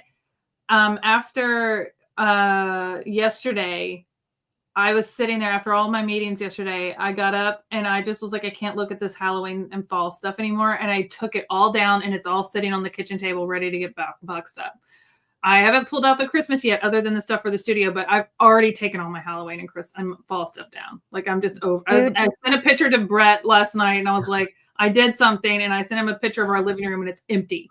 There's nothing on the mantle or anything. And he's like, what happened to Halloween? I was like, it's over. I It's called over. it. It's over. I'm done. I'm not vibing it. It's over. I'm already in Christmas mode with all this so long. I'll probably be doing another Christmas tree on Halloween night. That's probably what I'll be doing. That's what I did last Halloween when the trick-or-treaters came over. I was putting up Christmas in the foyer and they thought I was all crazy, but that's okay. Oh, I'm going to do it all on Halloween, I think. What is the name of the pen Corey recommended? It is the Bohin fabric marking pencil. I believe Eric is dropping the link in as well. The Bohin, the standard one comes with white lead, so that's great for really dark colored fabrics or medium color. But I would also get the gray refill that comes with it, and it's just like switching out leads and a mechanical pencil. Didn't that come in our kit that we got over the summer? It did. Yeah, it did. You've got it. I feel like I have it's in a box. I'm You not using got it in the box. You need to be using it. But that pencil is fantastic. There's no chemicals in it, so it's not going to like deteriorate your fabric over time or anything like that. It's fantastic. You need to be using that one. Awesome. Yeah. Well, this has been fun. So fun. But I just got an alert that I have a meeting in 10 minutes, so I have to go. But if you guys need anything, hop over to the Facebook group. Thank you for joining us for this 3-part series. So long. We'll see you back in like literally 3 weeks for the next one. So I got to start making one now. So I know how to teach it to you. But I'm super excited to see you guys. Fall Fest ends Friday. Go check that out over on CutterPillar.com. And yeah, thank you for hanging out. Melody and I will be back live tomorrow, by the way. We're going to be going over some more Fall Fest stuff tomorrow. So if you have any questions, bring those over to the live tomorrow. And we'll see you there. We're going to wrap up Fall Fest tomorrow. Thanks, guys. Bye, guys. Thank you.